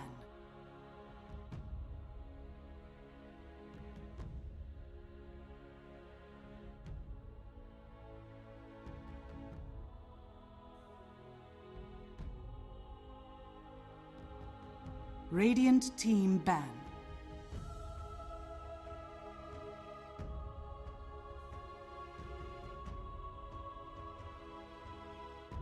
like they're a little bit rough around the edges almost. So both these teams need to kind of step it up a little bit almost if they want to reach those high levels that we've been seeing before in previous seasons. Yeah, so it'd be interesting 5 seconds to see what they go for, what they ban, what they're looking at in this game 3, and who comes out on top. What we're going to be the little changes that we're going to see from both these teams to see who ekes out the series victory. So it's going to be interesting as we see the Phoenix get banned as well as the Wisp. Bloodseeker banned again by IG. The last it was what was it with the other one? Bloodseeker something else. But now they go into the Mars, and like I said, I was asking for Mirana on Kaka, but we'll see if we get that. And it was the Lina. Yeah, it was the Bloodseeker Lina. So now Lina there for Elephant, which is one of those heroes that can flex 2 to 4 or 2 and 4. So we'll see what Elephant want to do with that. I'm hoping to see a Mirana here. I think the Spear Arrow is one of the most dangerous combinations there are. Can be, but I think this Lina kind of we could pick Mirana, but there's not a massive reason to. Like something like Rubik would probably feel like a safer pick. It's still a decent lane combination. If they want to go for some save potentially against the Lina, they could go for an Oracle. Undying still in the pool, remember, as well. It's been a big favorite. And there's the Rubik. I think Rubik's the safest pick. Yeah. And Kaka is very good at it. Yeah, I agree. He played it pretty well in game 1. Just didn't turn into a victory. Now he's going to be playing it here game 3. So we'll see what he's able to accomplish with this hero. As we'll see what Elephant want with the Selena. Are they going to go back to the Undying for the 3rd straight game? Or are we going to see Red Panda play it once again? Red Panda, I think one of the things that I can say is maybe his hero pool isn't as big as you'd like, or well, I wouldn't say it's not as big as we'd like, but I definitely think he's being forced into the same hero equipment with these drafts, and I don't know if that's strictly on him. I don't think it's strictly on him because we've seen him play other things. I disagree with that hero pool thing. I think there's certain 5s at the moment that feel really strong. For some reason, China seems to not value Ench anywhere near as highly as the other regions, but we talked about this before. Last OGA, that their Ench love is very low, unfortunately. Undying's one of probably the safest and one of the best 5s at the moment, I would argue. Sometimes when you pick this Undying at the start of the draft, you don't really give anything away because you know what it's going to do, right? 10 also, seconds it's remaining. Good at all stages of the game a lot of the time. Yes, it's really strong in the early stages of the game, in the laning stage and things. As the game goes on, that Tombstone's such a crazy team fight enabler and things. It's you put it on the cliff, you see the whole fight with this. I think it's 1500 night vision it gives in an AoE. That's bonkers. Yeah. I don't know why that's a thing, but Soul Whips, you can build it differently if you need to. We've seen the EU Undyings go 141. I like the China Undyings go 114. But even so, look, there's not many 5s that offer the same, when you have to pick them early in the draft, offer the same amount of coverage that the Undying does. So taking a look at Red Panda's stats over the last 3 months. He's played Undying. This will be his 20th time. And then the next closest is Ogre at 9. And then it's Clockwork at 8, or no, Clockwork at 6, Chen at 6, and then it's just a bunch of 3 2s and 1s, or not a bunch, it's 4 or 5 other heroes. 5 seconds I forgot about the Ogre, but the Chen is the one that comes into my head when I think of Red Panda after Undying at the moment. So I just think this hero is really strong at the moment. And against in laning, it's Mars as well. It seems really good. There's no reason not to pick it. You can flex the Lina between 2 and 4. I'm glad they're moving away from this Monkey King though on Elephant. Well, I hope they do at least. They carry on moving away from it because that felt really underwhelming last game for me. It was okay early on. I thought it was okay. I thought it looked alright. It's one of those heroes that if you play them in front, it feels really good. But as soon as you start to lose a couple of fights and you fall behind, it feels like it doesn't do anything. The Wukongs were never really there. Whenever they did come out, they kind of got kited away anyway. They didn't have that lockdown that they needed to be able to keep people in place. With the Lesh and the Arc wanted to get their damage off freely. Like the OD just pops BKB and just runs at people. It's like, well, what do we do? 10 Like OD's pop seconds BKB, better remaining. run. Oh wait, we can't run. He's hexed us. Yeah, I don't know. 5 seconds remaining. when he got that X, debuted it on the Eurus, and then it was just kind of disgusting from there. It was a really well played OD game, and something I don't know if I really expect, just considering I had seen him play that OD before and it really didn't go well. Yeah, it was nice to see them pick different heroes last game though, like Monkey King 4 and OD and stuff. Like I said, even if you're coming towards the end of a patch to see these fresh heroes, it's nice. And like we said, they're not completely new, but they're different from what we normally see. Yeah. I wonder if we'll see more of that, like if we're gonna see a little bit more variety in these drafts. You've got right pretty standard drafts from both teams. Red Panda Undying? Yeah, exactly. Oh my god, Eurus Undying? This is crazy. I think a Lifestealer, which is something we're seeing, maybe not as much as other carries, but you know, definitely a bit of variety there. So I want to see what IG are going to do, knowing that they've got this Mars as well as the Rubik. So they've got some team fight in the arena. They've got lockdown in the telekinesis as well as the potential spear, because that's going to be your off lane. Like that's your off lane combo. You still need your 5, and then you know, obviously the rest. I love when I get to play position 5 and my Lifestealer, because I know what happens is I can move away from the lane and I know he's going to be sustainable and be okay by himself. Like this Lifestealer against Mars, he's going to be absolutely fine, right? Bane kind of throws a spanner into the works because now you have this BKB piercing lockdown in Fiend script. I think Ollie's really good at this hero as well. Yes, this is his best hero in my opinion. 5 seconds. He's very good, and it's again, we don't get to see a huge amount of Bane, so it's nice to see this hero kind of like make an appearance as well. I will say their support duo is very single target focused in a way, right? They don't have this kind of like Phoenix hero that we saw from Kaka before, which would be interesting. So Okay, that's FY Earth Spirit. I like that. Well, does it have to be? No, Somnus has played this mid. I think we saw it, and also who comes to mind is Yopaj. He plays that Earth Spirit mid. Remaining. He is exciting to watch for that hero as well. But I wouldn't mind. Remaining. I don't know if I'd like to see it mid. Does it still really work in that lineup? Yeah, I think it does. It could. It doesn't have to. I think the Lena's more likely to be mid, but they can flex them between 2 and 4, both of them. I would say like it's nice to see people across every region picking this as a mid as well, because we've had like Topson playing it recently for OG as well. Like, I mean, maybe like Somnus has played it before. We've had, like we said, Yopaj was playing it in SEA. Like, it feels like it's a very player-specific thing, but it's nice to see it across a depth of regions as well. Because normally what we see is, like, one region will start to pick a hero in a certain way, and it's kind of sometimes it's stuck within that region. But it seems to have, you know, it's player-specific, but it, you know, it's a bit of everywhere. I would say Omni Knight kind of fell into that for a little bit. We were seeing it strictly China, and now it's kind of expanded into multiple regions. And IG, they go for one of Fly's better heroes, which is the TB. This is definitely a hero that I think I've seen a lot less of. Something that was in the last patch very popular, in this patch not as much. One thing I will say I've noticed from watching IG with Fly in comparison to before is it feels like he's almost like he's dictating a lot of the fights. Like he's played this Sven in game 1 and now the Clinks in game 2. He's not afraid to fight early and get stuck in. Like, and they look so much more convincing now on IG, and they feel like so much more of a unit now that they have this 5, like these 5 players again. Because do you remember when we saw them Fly effect and things before? It felt like their games were always really passive and they were struggling to find openings on the map and stuff. Now Fly's back, it actually feels like they're willing to find these openings and take these early engagements. I don't know whether that's more of a team thing or whether because Fly's back, but that's what I noticed at least from these last 2 games. Dire team back. I wonder if how much he's controlling the shot calling and everything. What the difference is now that he's playing with them than not.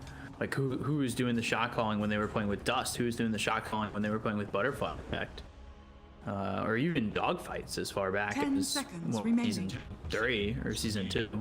It's almost you can just tell they're more comfortable again. Like This is who they want to be playing with.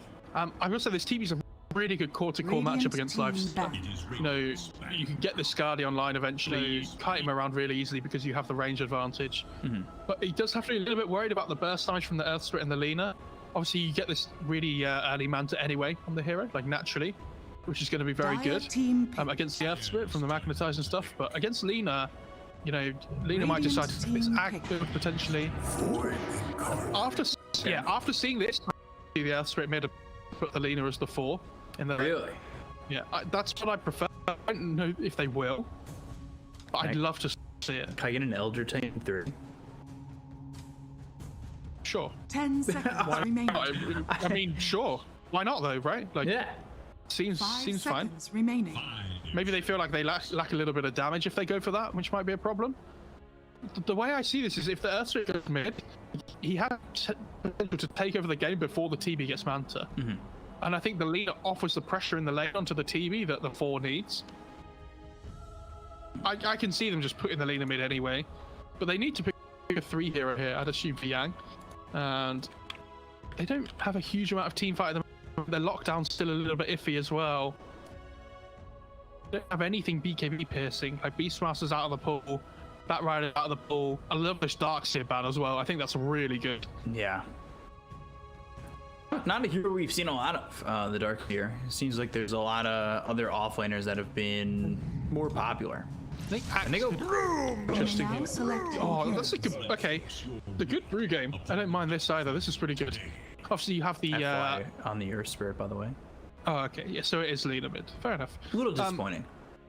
Kind of, but at the same time, I think that's the standard. It's like what's expected, right? Yeah.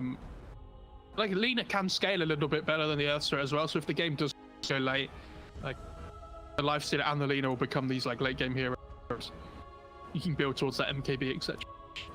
Yeah, the Brewmaster's pick's interesting. Like, it gives them the team fight they're lacking, but it's also the Dispel's really good from the Wind Panda against all the TB illusions. Does a decent amount of damage.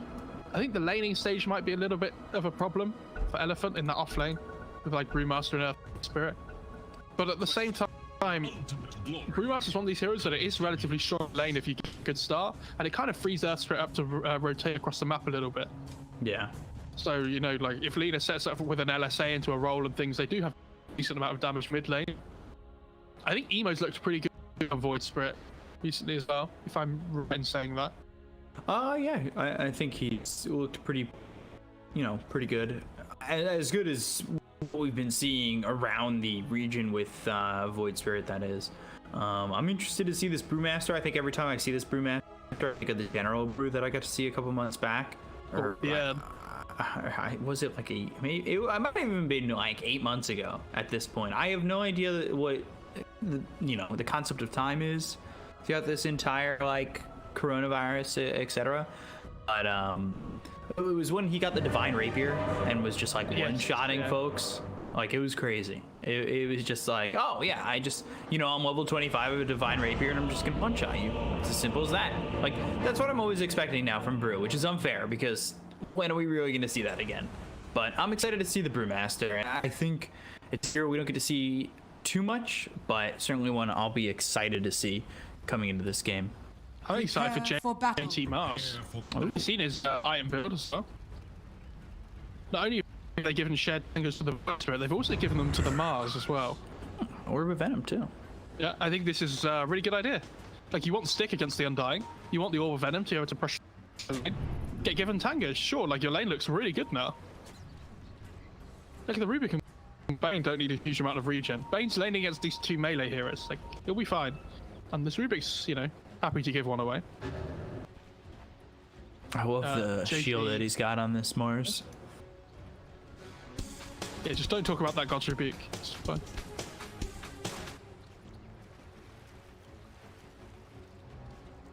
The shield does look really cool. Yeah, the Medusa shield. 30 seconds to battle. I also think this Mars hero is something that we haven't really seen from JT this series, in the sense that if he falls behind, like, I think he can control tempo still, like with the arena and everything. Should be fun to see. I actually prefer IG's draft, so I'm gonna go for them, but I think it's pretty close anyway. Elephant have looked really good in their laning stage, so see if they can do it again. Begins. The battle begin. I was talking to Trent earlier today about items that, you know, what if they gave you pay-to-win features? Right, what did you end up with? We were talking about Battle Fury, the cosmetic item on Void. You start with the Battle Fury. But, yeah, that shield for Mars makes you immune to Stone Gaze. How about that? Or it just gives you a free mana shield? Yeah. I guess that would work too, right? Roll up top, fly, taking some early on. Yeah, a lot of the times, what we've seen from people when they play against this TV is they try and pressure the lane really hard at level 1 and see if they can kill him. But you don't really have that potential with Brewmaster. It's a little bit more difficult. Laning stage already going really well though, with mid lane, especially for Emo. He's 4-3 and someone is yet to hit a last hit. Wow. Which is rare when you're a Lina, that you have a bad start like that. Like he's actually destroying these first 2 waves. It's not close. Red Panda. Wow. JT kind of trading back and forth. Red Panda a little bit low. He's only got decay level 1. As JT dealing with 16 lost strength, 360 max HP at the moment. That is not fun. Yeah, Red Panda, I'm not certain he dies here with 20 stolen strength, but yeah, eventually he does to JT. He lost some strength just before the right click came through. Oh dear. Now Eurus is in trouble as well. This is really rough. Bot lane is starting so poorly for them. And again, top lane as well. Brewmaster's only got 1 goal after this one. If JT had the extra mana, he might have thrown a God's Rebuke and potentially killed Eurus. Like, yeah, this is the power of the starting items that we talked about, the Stick and the Orb of Venom. Like, you're actually able to just, like, really pressure the lane much harder. Kaka, Tombstone committed. And this might just be some gold for JT if they lose Kaka, and they will. I'll be honest, I think JT's happy with that. He doesn't really care. He's like, oh hell yeah, I'll take 125 gold. Has the bottle now as well. Uses it before the decay stacks run out. Value down. Like this TV's just free farming as well. Like he's absolutely fine. Ollie. I will say Somnus has recovered. He has recovered, correct. And Mars has started to struggle a little bit. Like he got that kill before and he got the Tombstone gold. Only at 7 CS, about the same as the Brew.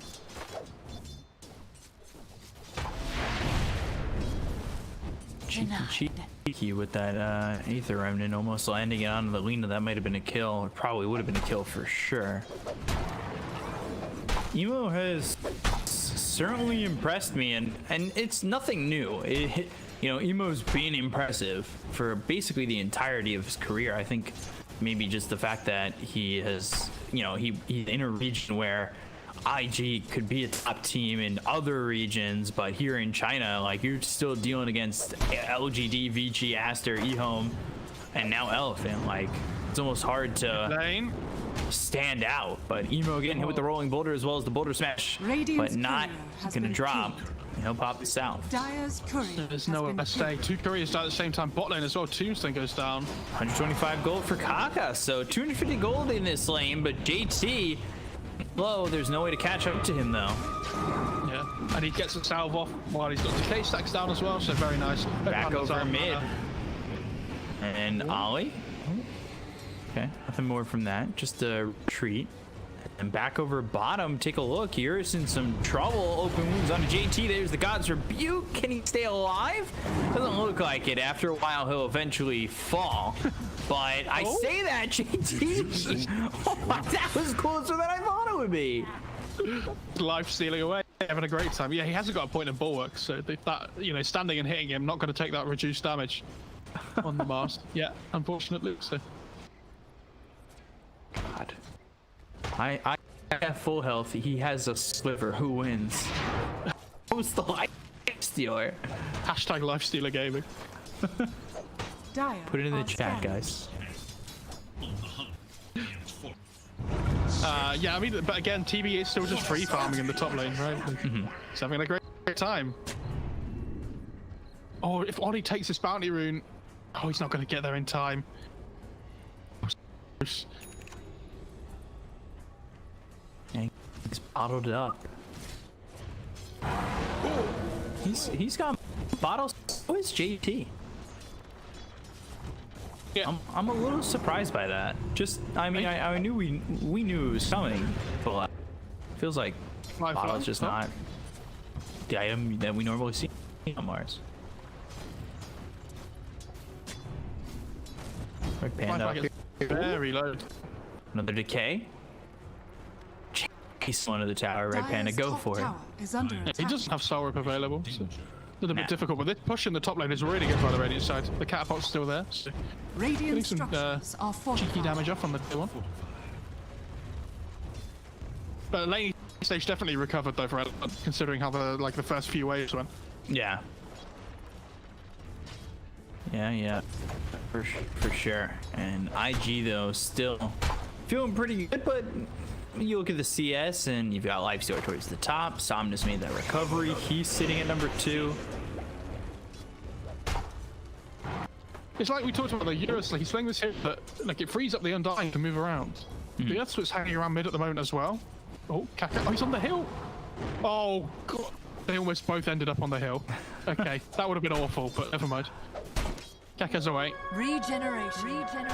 He's fine.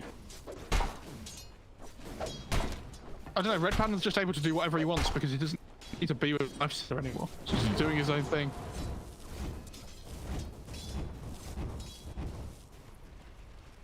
Man, I can't believe Emo's still only 19. Dyer's Feels middle like he's, tower I is under don't know attack. if it's just life has been going at a slower pace, but it feels like he's been here forever. No, I think it's nice. Like, he's fairly new still in the scene. I guess he's been playing with IG since 2018 though. Well, that's only a couple of years. As players go, that's not recent. Like that. Sorry, that is very recent. I know, but he was also playing with source code before that. Somnus. In trouble. LSA not gonna survive. Emo gets the kill. I think they killed the tombstone as well, so I don't know who got that one, but another little bit of increase of gold for Dire. This game's pretty even though overall. There's nobody really taking over the game yet. I'd be interested to see how Yang uses his first fit. I think that's going to be an important thing for this game. I'd like to see FY top when that level 6 is on the Radiant's remaster. courier has He's been also getting Veil as well. So.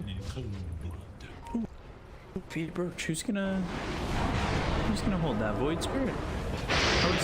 I would assume so. Laguna, there's the geomagnetic grip, and can they get the kill here on an Emo? FY, 4 stick charges, or yeah, 4 stick charges. Can he get on him? Good sleep. That's well played by Ollie. Not gonna be enough. That was a pretty ambitious Laguna Blade considering what they had at the moment. Yeah, they thought they had him damaged, but obviously the rotation's over from Ollie and from Kaka, kind of securing the Void Spirit's retreat.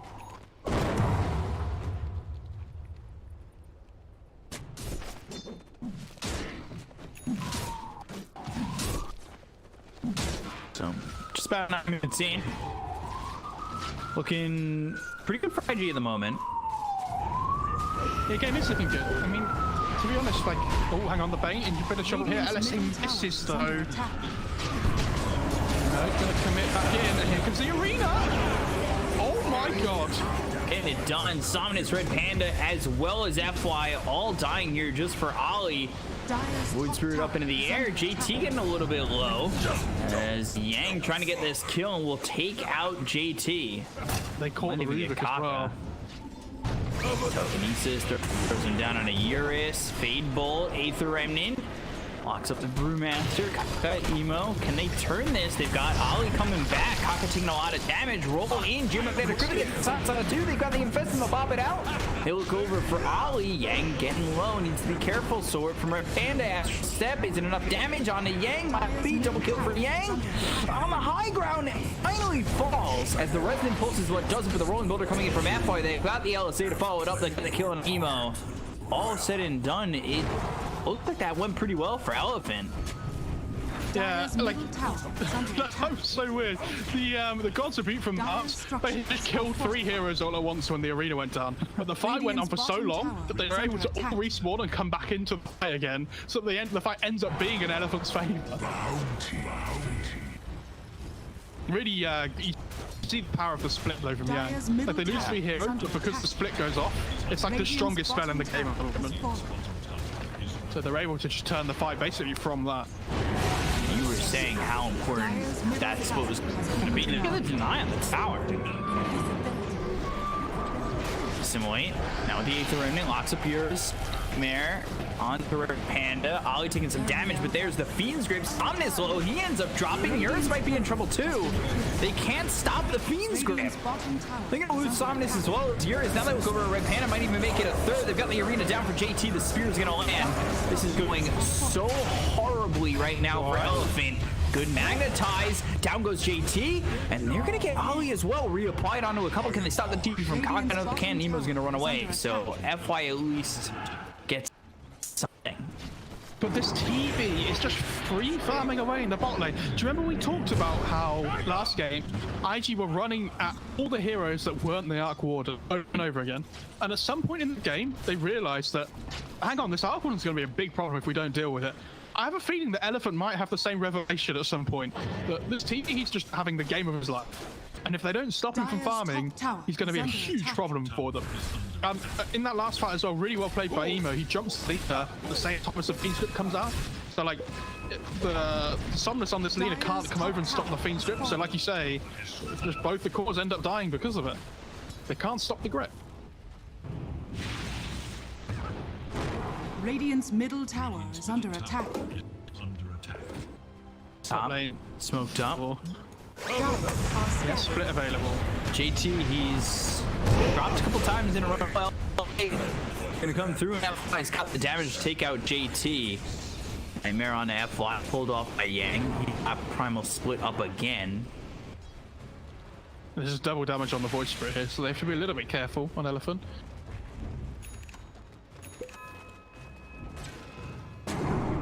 He's going into the Yules. They've got the Maelstrom finished off for Eurus.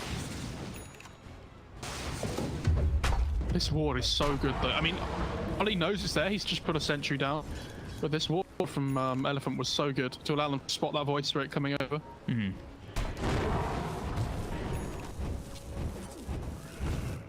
There's the Veil. Otherwise, that could have been really bad for them. So Ollie will get the gold for that. He'll take it out. And then TV working on this Manta, still sitting top of the net worth by about 500 gold over Eurus, who's going for the Sanj. Say it's a nice change in tempo from last Dota PIT we had though, where a lot of the games were very slow. Do you remember? I think it felt like teams were a little bit unsure. This whole series has been so much like early action and fighting. Both these teams aren't afraid to like take these early engagements and really, you know, go for it. Dire's bottom tower is under attack. Radiant structures are fortified. There's the extra evasion for the TV. Yours, meanwhile, trying to get this tier 1 tower over bottom.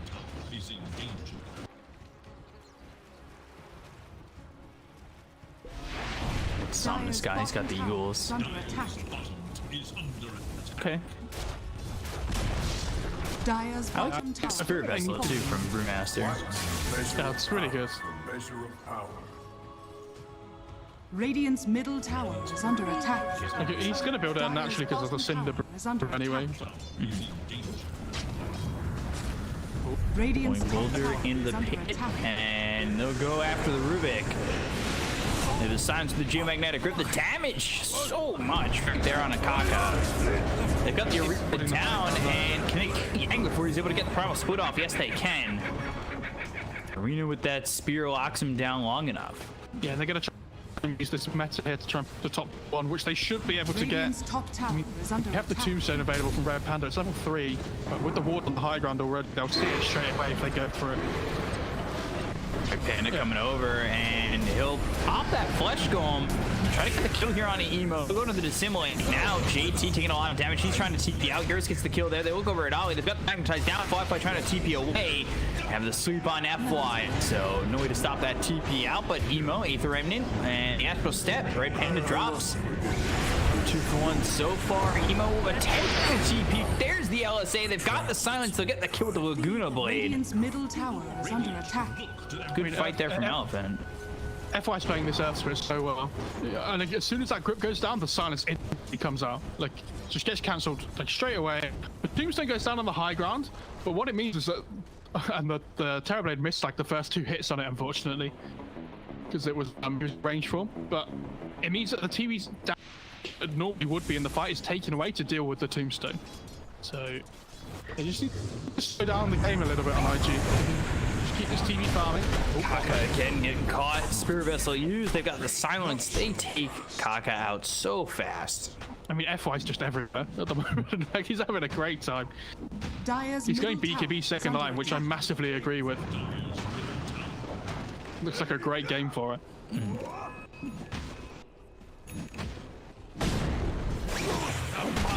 So, Evans Albert on the Lifestealer had picked up and has finished that Sanj. Not too far away from it.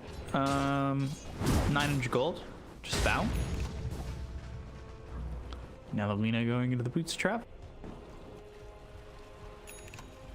As she picks up an Aether Lens. Okay. I assume, yeah, she's going to go BOTs, and I assume she goes back for Ags afterwards on the Lena. It depends how the game goes, of course. Like, if they carry on play from ahead, I think the Ags is really good, but if they fall behind, she might feel like this, like she needs to scale going into the late game with like this MKB and stuff. Bloodstone could be okay as well. Radiant are scanning. I like this control that Elephant have over this ancient area, though. This is where the TV wants to be spending time farming. If they just control up the area and like stop the TV from having that space, Blacklight's going to be very sad. Radiant's top tower is under attack. Just eating a little bit of harassment coming his way. 1k net worth lead right now for Elephant, and Eurus has surpassed the TB in terms of net worth. TB, who's a free game, sitting at 003. Ooh. Radiant's top Smoking, tower has looking fallen. for the TB. They avoid Ollie, so that smoke doesn't break. They'll come over, the smoke will break on Radiant's top Fly, tower is under and the attack. curve, it's just got a Dire's TP on turret it, has but been that's the killed. TP that Terrorblade needs to leave. Should be okay. Ooh, still gets into the trees, still escapes. I'm surprised they didn't play that a little bit more aggressively. They didn't see him move up into the trees. If they'd have seen him move in, they probably would have died. But even then, like, it's a little bit risky, especially with the Mars Blink being up now as well. Nice pick up from the life instead of having that dragon scale. Oh, he actually passes it away. Interesting. Fly going into the B next. Oh, not again. And trying to TP away. The roll is there in time. Kaka, he'll fall to Somnus. Tombstone committed for that, but now they're going to go in for mid. Trying to do this tier Dire's 2 middle tower. tower is under attack. Dire's structures are fortified. Transitions to this, they like, the tombstone's sad, obviously, but if they transition it into a tower, they'll feel really good. JT. Oh, gets the blink off. Lot of pings coming out. Radiant's top tower is under attack. Dire are scanning. Oh, Emo's going Death Zone. Thanks. Interesting. Radiant should look to the top. Dire's middle tower is under attack. When was the last time we saw Tesso? He wants to amp up the damage from his TV. Like, I get that they're worried about the damage output, because like, the TV can't be the only source of damage. So, like, you want the Emo to scale. I think I saw Nothing to Say do this last time I saw it. And then, like, he scaled with right-click damage instead of magic, which is cool. But I think when you're playing against these heroes like Life Stealer that don't naturally have a high amount of armor anyway, I think the Deso build's actually quite good. Because I'm pretty sure it was against a Life Stealer last time I saw it as well.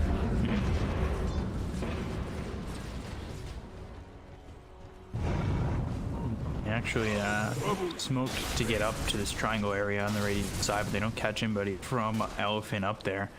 Hero's going into the full Mjolnir after picking up this Heaven's Halberd, and they've just about got the blink on Yang. Dire's middle tower is under attack. Radiant's top tower is under attack. What a bounty! I believe Samus got who's travel, yeah. Radiant's top tower is under attack. Pretty quiet last few minutes, but it kind of looks like a fight might dictate who goes for this Roche.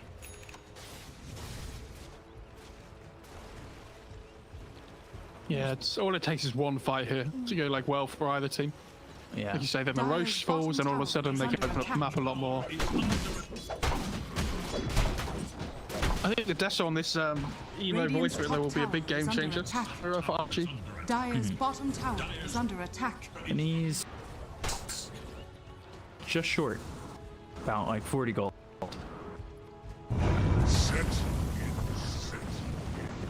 Comes in, they're gonna look around, not spot anybody just yet, and yeah, so Deso coming out for emo. TV going to the BKB, 3,200 gold saved up. Mars has that blink dagger going. You will next. Are scanning. I like this. I like this BKB choice. I think he's on that he's on the verge. Or if he goes for like Scardy first or something, could be really difficult. If there is one fight when he has like a different item before BKB, if he doesn't ever get that BKB online, then he's really going to struggle. So just play safe, get the BKB online, and then as you scale towards the late game, you should be able to farm towards these other like luxury things like the Scardy, the MKB to deal with the Lifestealer evasion. Because like this Lifestealer's got the Halberd, but also going to have this talent at level 20 as well, which I assume he takes. Force the Terrorblade into the MKB, probably next. Assume. Roll. Can they find the TV? Firefly is in a bit of trouble, too committed, and now they've got the Yules. LSA lands, the damage is there with the Laguna Blade. Firefly dropping fast. No way to get that Sunder off, but they do get Eurus. That is an alright trade for IG, considering they lost their Terrorblade. Yeah, I mean, I'd definitely take that if I was IG. I mean, Eurus obviously just getting caught without the rage being up. I'm surprised they had the damage they needed, but with the grip, I mean, it's such a ridiculous amount of lockdown. Spear, and do they have the damage? Yeah. Yang can't get the primal split off. They'll get the kill onto this Brewmaster. They'll try to turn this around. FY with the boulder smash. It's going to land onto just Olive. And Yules. The Remnant locks dying. Red Panda, he's looking like he's gonna drop. Radiant's middle tower is under attack. Just stolen LSA with a dissimulate right there. They've got the control, they'll get the kill, they'll look for the tier 1. And like I said, this tier 1 opens up so much of the map as well. Like now they can look towards Roche. This is huge. Like taking this mid tier 1. TV's almost got BKB as well. Like game's gonna completely change here. Like in IG's favor, I believe. And Yang. Oh, we didn't mention it at the end of last game, but I looked at his net worth progression on the graph. It was not good, and it already looks like this game that unless like the next fight goes their way, something similar might happen again. We'll see, because Samus, he's 1,000 gold away from getting this Ags on this Lina. Eurus, yeah, he gets caught out at the start of that, but he's just about to have the Mjolnir, so I definitely think like I don't think it's gonna have the same like results. Truthfully, I just don't know how it could.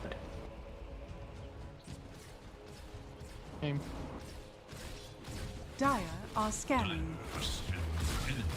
I say that, but I sense the doubt in your I don't want to, I don't want to say it the same way with such vigor that you do. Telekinesis, and there's the spear. God's down LSA. I believe that's Kaka's LSA that's coming through with the Blue getting used. They get the primal split off. They'll look over at Firefly, killing a Red Panda. Now they look over as Yang with the primal split has the lockdown. There's the Cyclone. Right click's coming through onto Emo.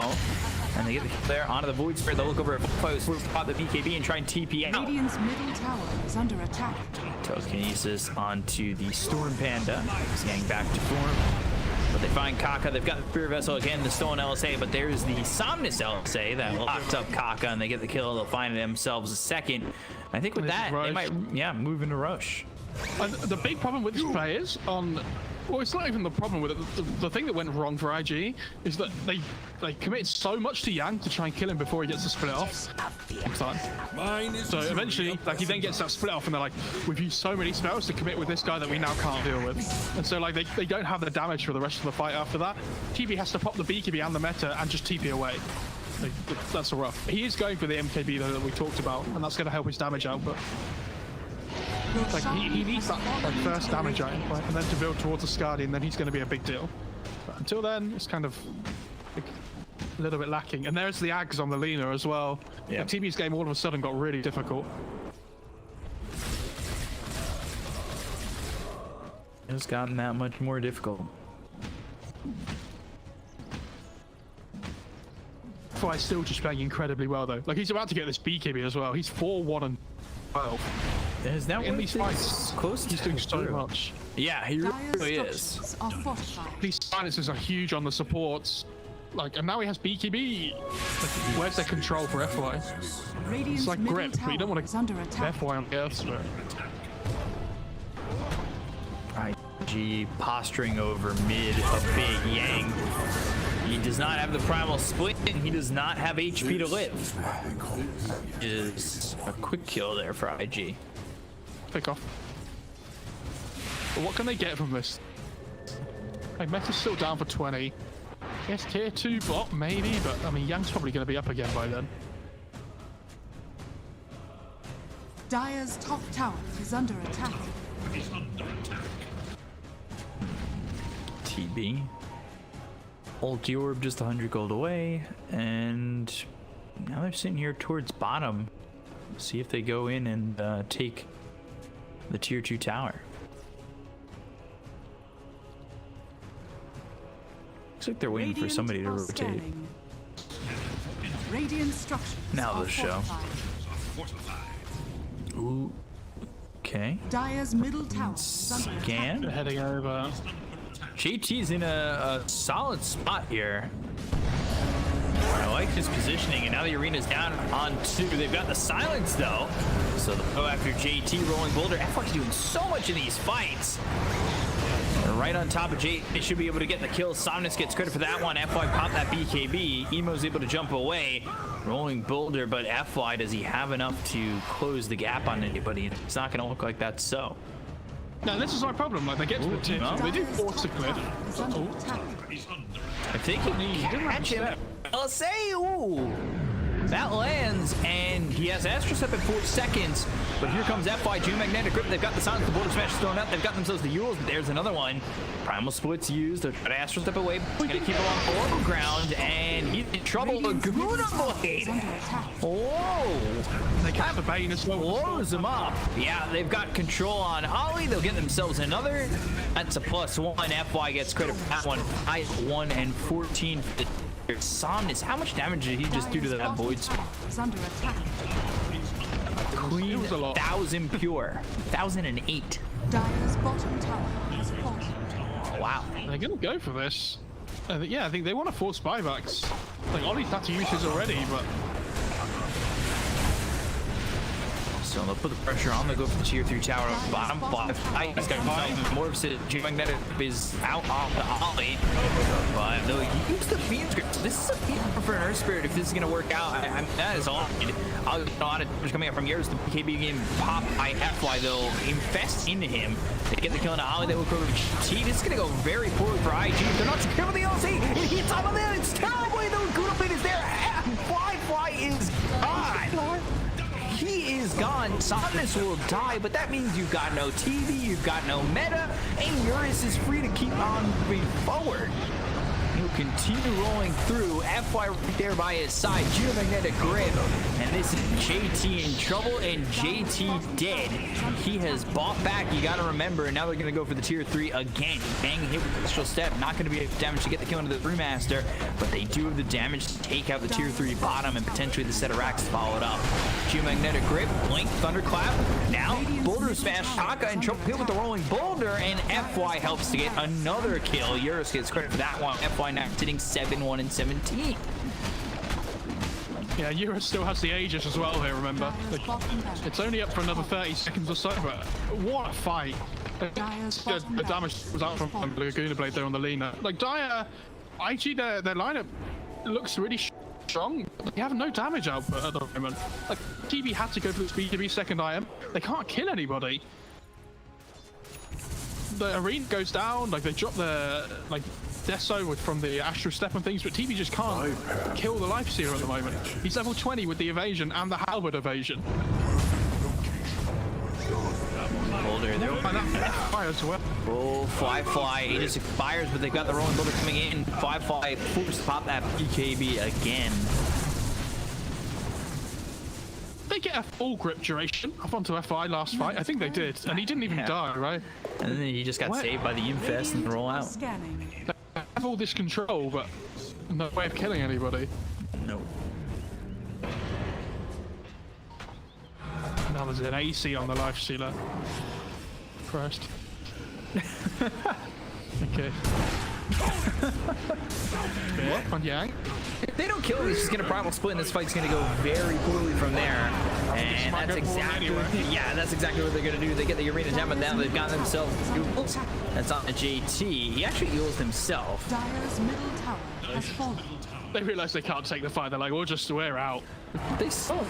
Are they looking at and I want to fight while the Brewmaster like doesn't have split and things, right? Which I get. Dyer's middle tower is under attack. A tough sell on that, or is it? Kinesis, Spear, Rage, just in time. Yours on the run, but the Fiend's Grip comes out. Emo trying to do enough damage. They've got a full duration Fiend's Grip from the looks of it, and it will be enough to get the kill on a Eurus. So he stays a little bit too far forward. There's the Astral Step as well as the BKB being popped by Emo. Looking for a +1 somewhere, but nowhere in sight. I mean, Red Panda just using Decay to stop from stealing anything else on the Rubik. That was nice. Big pickup though onto Eurus, and he might be able to try and force the high ground here. They have Metal on TV. Radiant's middle tower has There is a Scardy coming out on the courier. I like what Brewmaster's doing right now, what Yang's doing. He's got his components locked and disc until he's ready to have it used. This is huge for IG. No split either. They've got the Geomagnetic Grip that's going to silence up the Cherblade as well as this Rubik. They get the Kaka, they will cover it. Pops the BB. Sunder used, that's under the Red Panda. They'll get the Sunder, but is it going to be enough? The rolling boulder out by FY once again. He's going to reapply the Magnetize. Does he have the damage to get anything more? They'll take out JT. They'll get themselves the kill on Ollie. That's going to be 3 dead. They will cover Firefly, who's already used the Sunder. They've got the Spirit Vessel on him. There's the Eels. The Eels again. The Laguna Blade takes him out again. That is another shot in the chest, this time for 1,200 pure damage. I mean, FY did 4,000 damage that fight. 4,000. Wow. I've never seen so much. Well, I haven't seen this much game impact from a position 4 in ages. Like, he's just controlling these fights every single time. And that is supposed to be a fight that IG win because there's no split and there's no Eurus alive. But they're 15k net worth behind. Like, they had the net worth advantage in that fight effectively because the Life Stealer was dead. So this is Astral Step now. You got the Aether Emanate Yang though. He's got the Primal Split. He'll use it. Emo pops the BKB. And that's the 9-second BKB duration being used, but isn't going to be doing anything for him, and it doesn't look like it. So they'll use the Glyph. They'll get the Tombstone down. TB dead for another 15 seconds. Oop. And they'll get the 2-3 tower. They need to just chill without split. They just wait, patient.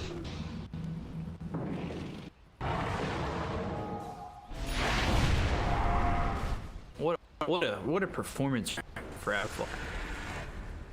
They're playing really well. Yeah, I mean, again, I don't want to harp on about it too much, but FY on this Earth Spirit is such a ridiculous amount. Like, look at his net worth as well. Unbelievable. I don't think it's harping if you're praying. True. But like, sometimes I feel like, you know, I don't want to give too much credit to one because I'm playing well. He's the one that's just standing out for me massively. Yeah, he's stood out through the entirety of the game, though, in my opinion. Like, he's made things happen throughout the early, the mid, and the late game so far. He's taken part in 28, 30 kills on their team. Yeah. Make of that what you will. And he's only died twice. I would be confident in saying his 2 led to benefits. Because it did there over mid, and I don't even remember the first one, but I would assume that it did that much. So both teams going to posture around the Roche bit now. It's going to be the next big fight, and 17k net worth advantage. There's a Scardy on the... Oh, I just assumed he'd be going Scardy next on the live shoot, to be honest, but the Basher obviously going to be very good as well, up against this Void Spirit especially. Is anybody going Lotus on Radiant? No, they're not. Okay, so Sunder might still be a bit of an issue for them, but with the Lina Ags, if they have so much burst damage, he shouldn't be able to get it off anyway. Not a HP that matters. Kaka throwing it. Hey, they'll use the spear. They've got the telekinesis on Eurus. Metamorphosis comes out from Fly. He's going to have the damage. Jealous. They throw from Kaka once again. Then hits onto the Undying. Now they've got the roll from and there's the BKB as well as Magnetize coming onto the Bane as well as JT. JT blinks away, but the Magnetize reapplied. He goes to the Spider. He's moving so quickly. They get the kill into Ollie. They'll end up losing JT. Everyone gets credit for both of them. He's got himself a double kill. Now they'll look towards the rest. Fly on the run. Open wounds. Jealous. That's going to land. Now they've got the Rolling Boulder coming through as well as the G-Magnetic Grip. Fly gets a triple kill. Is this going to be a rampage on the Earth Spirit? He goes after this. He's got an ultra kill. I can't believe this. Just give him the rampage. I can't believe it. FYE is... no way he gets it here. Oh, That was so close. Oh my god. FY, man. That was... what? Night and day.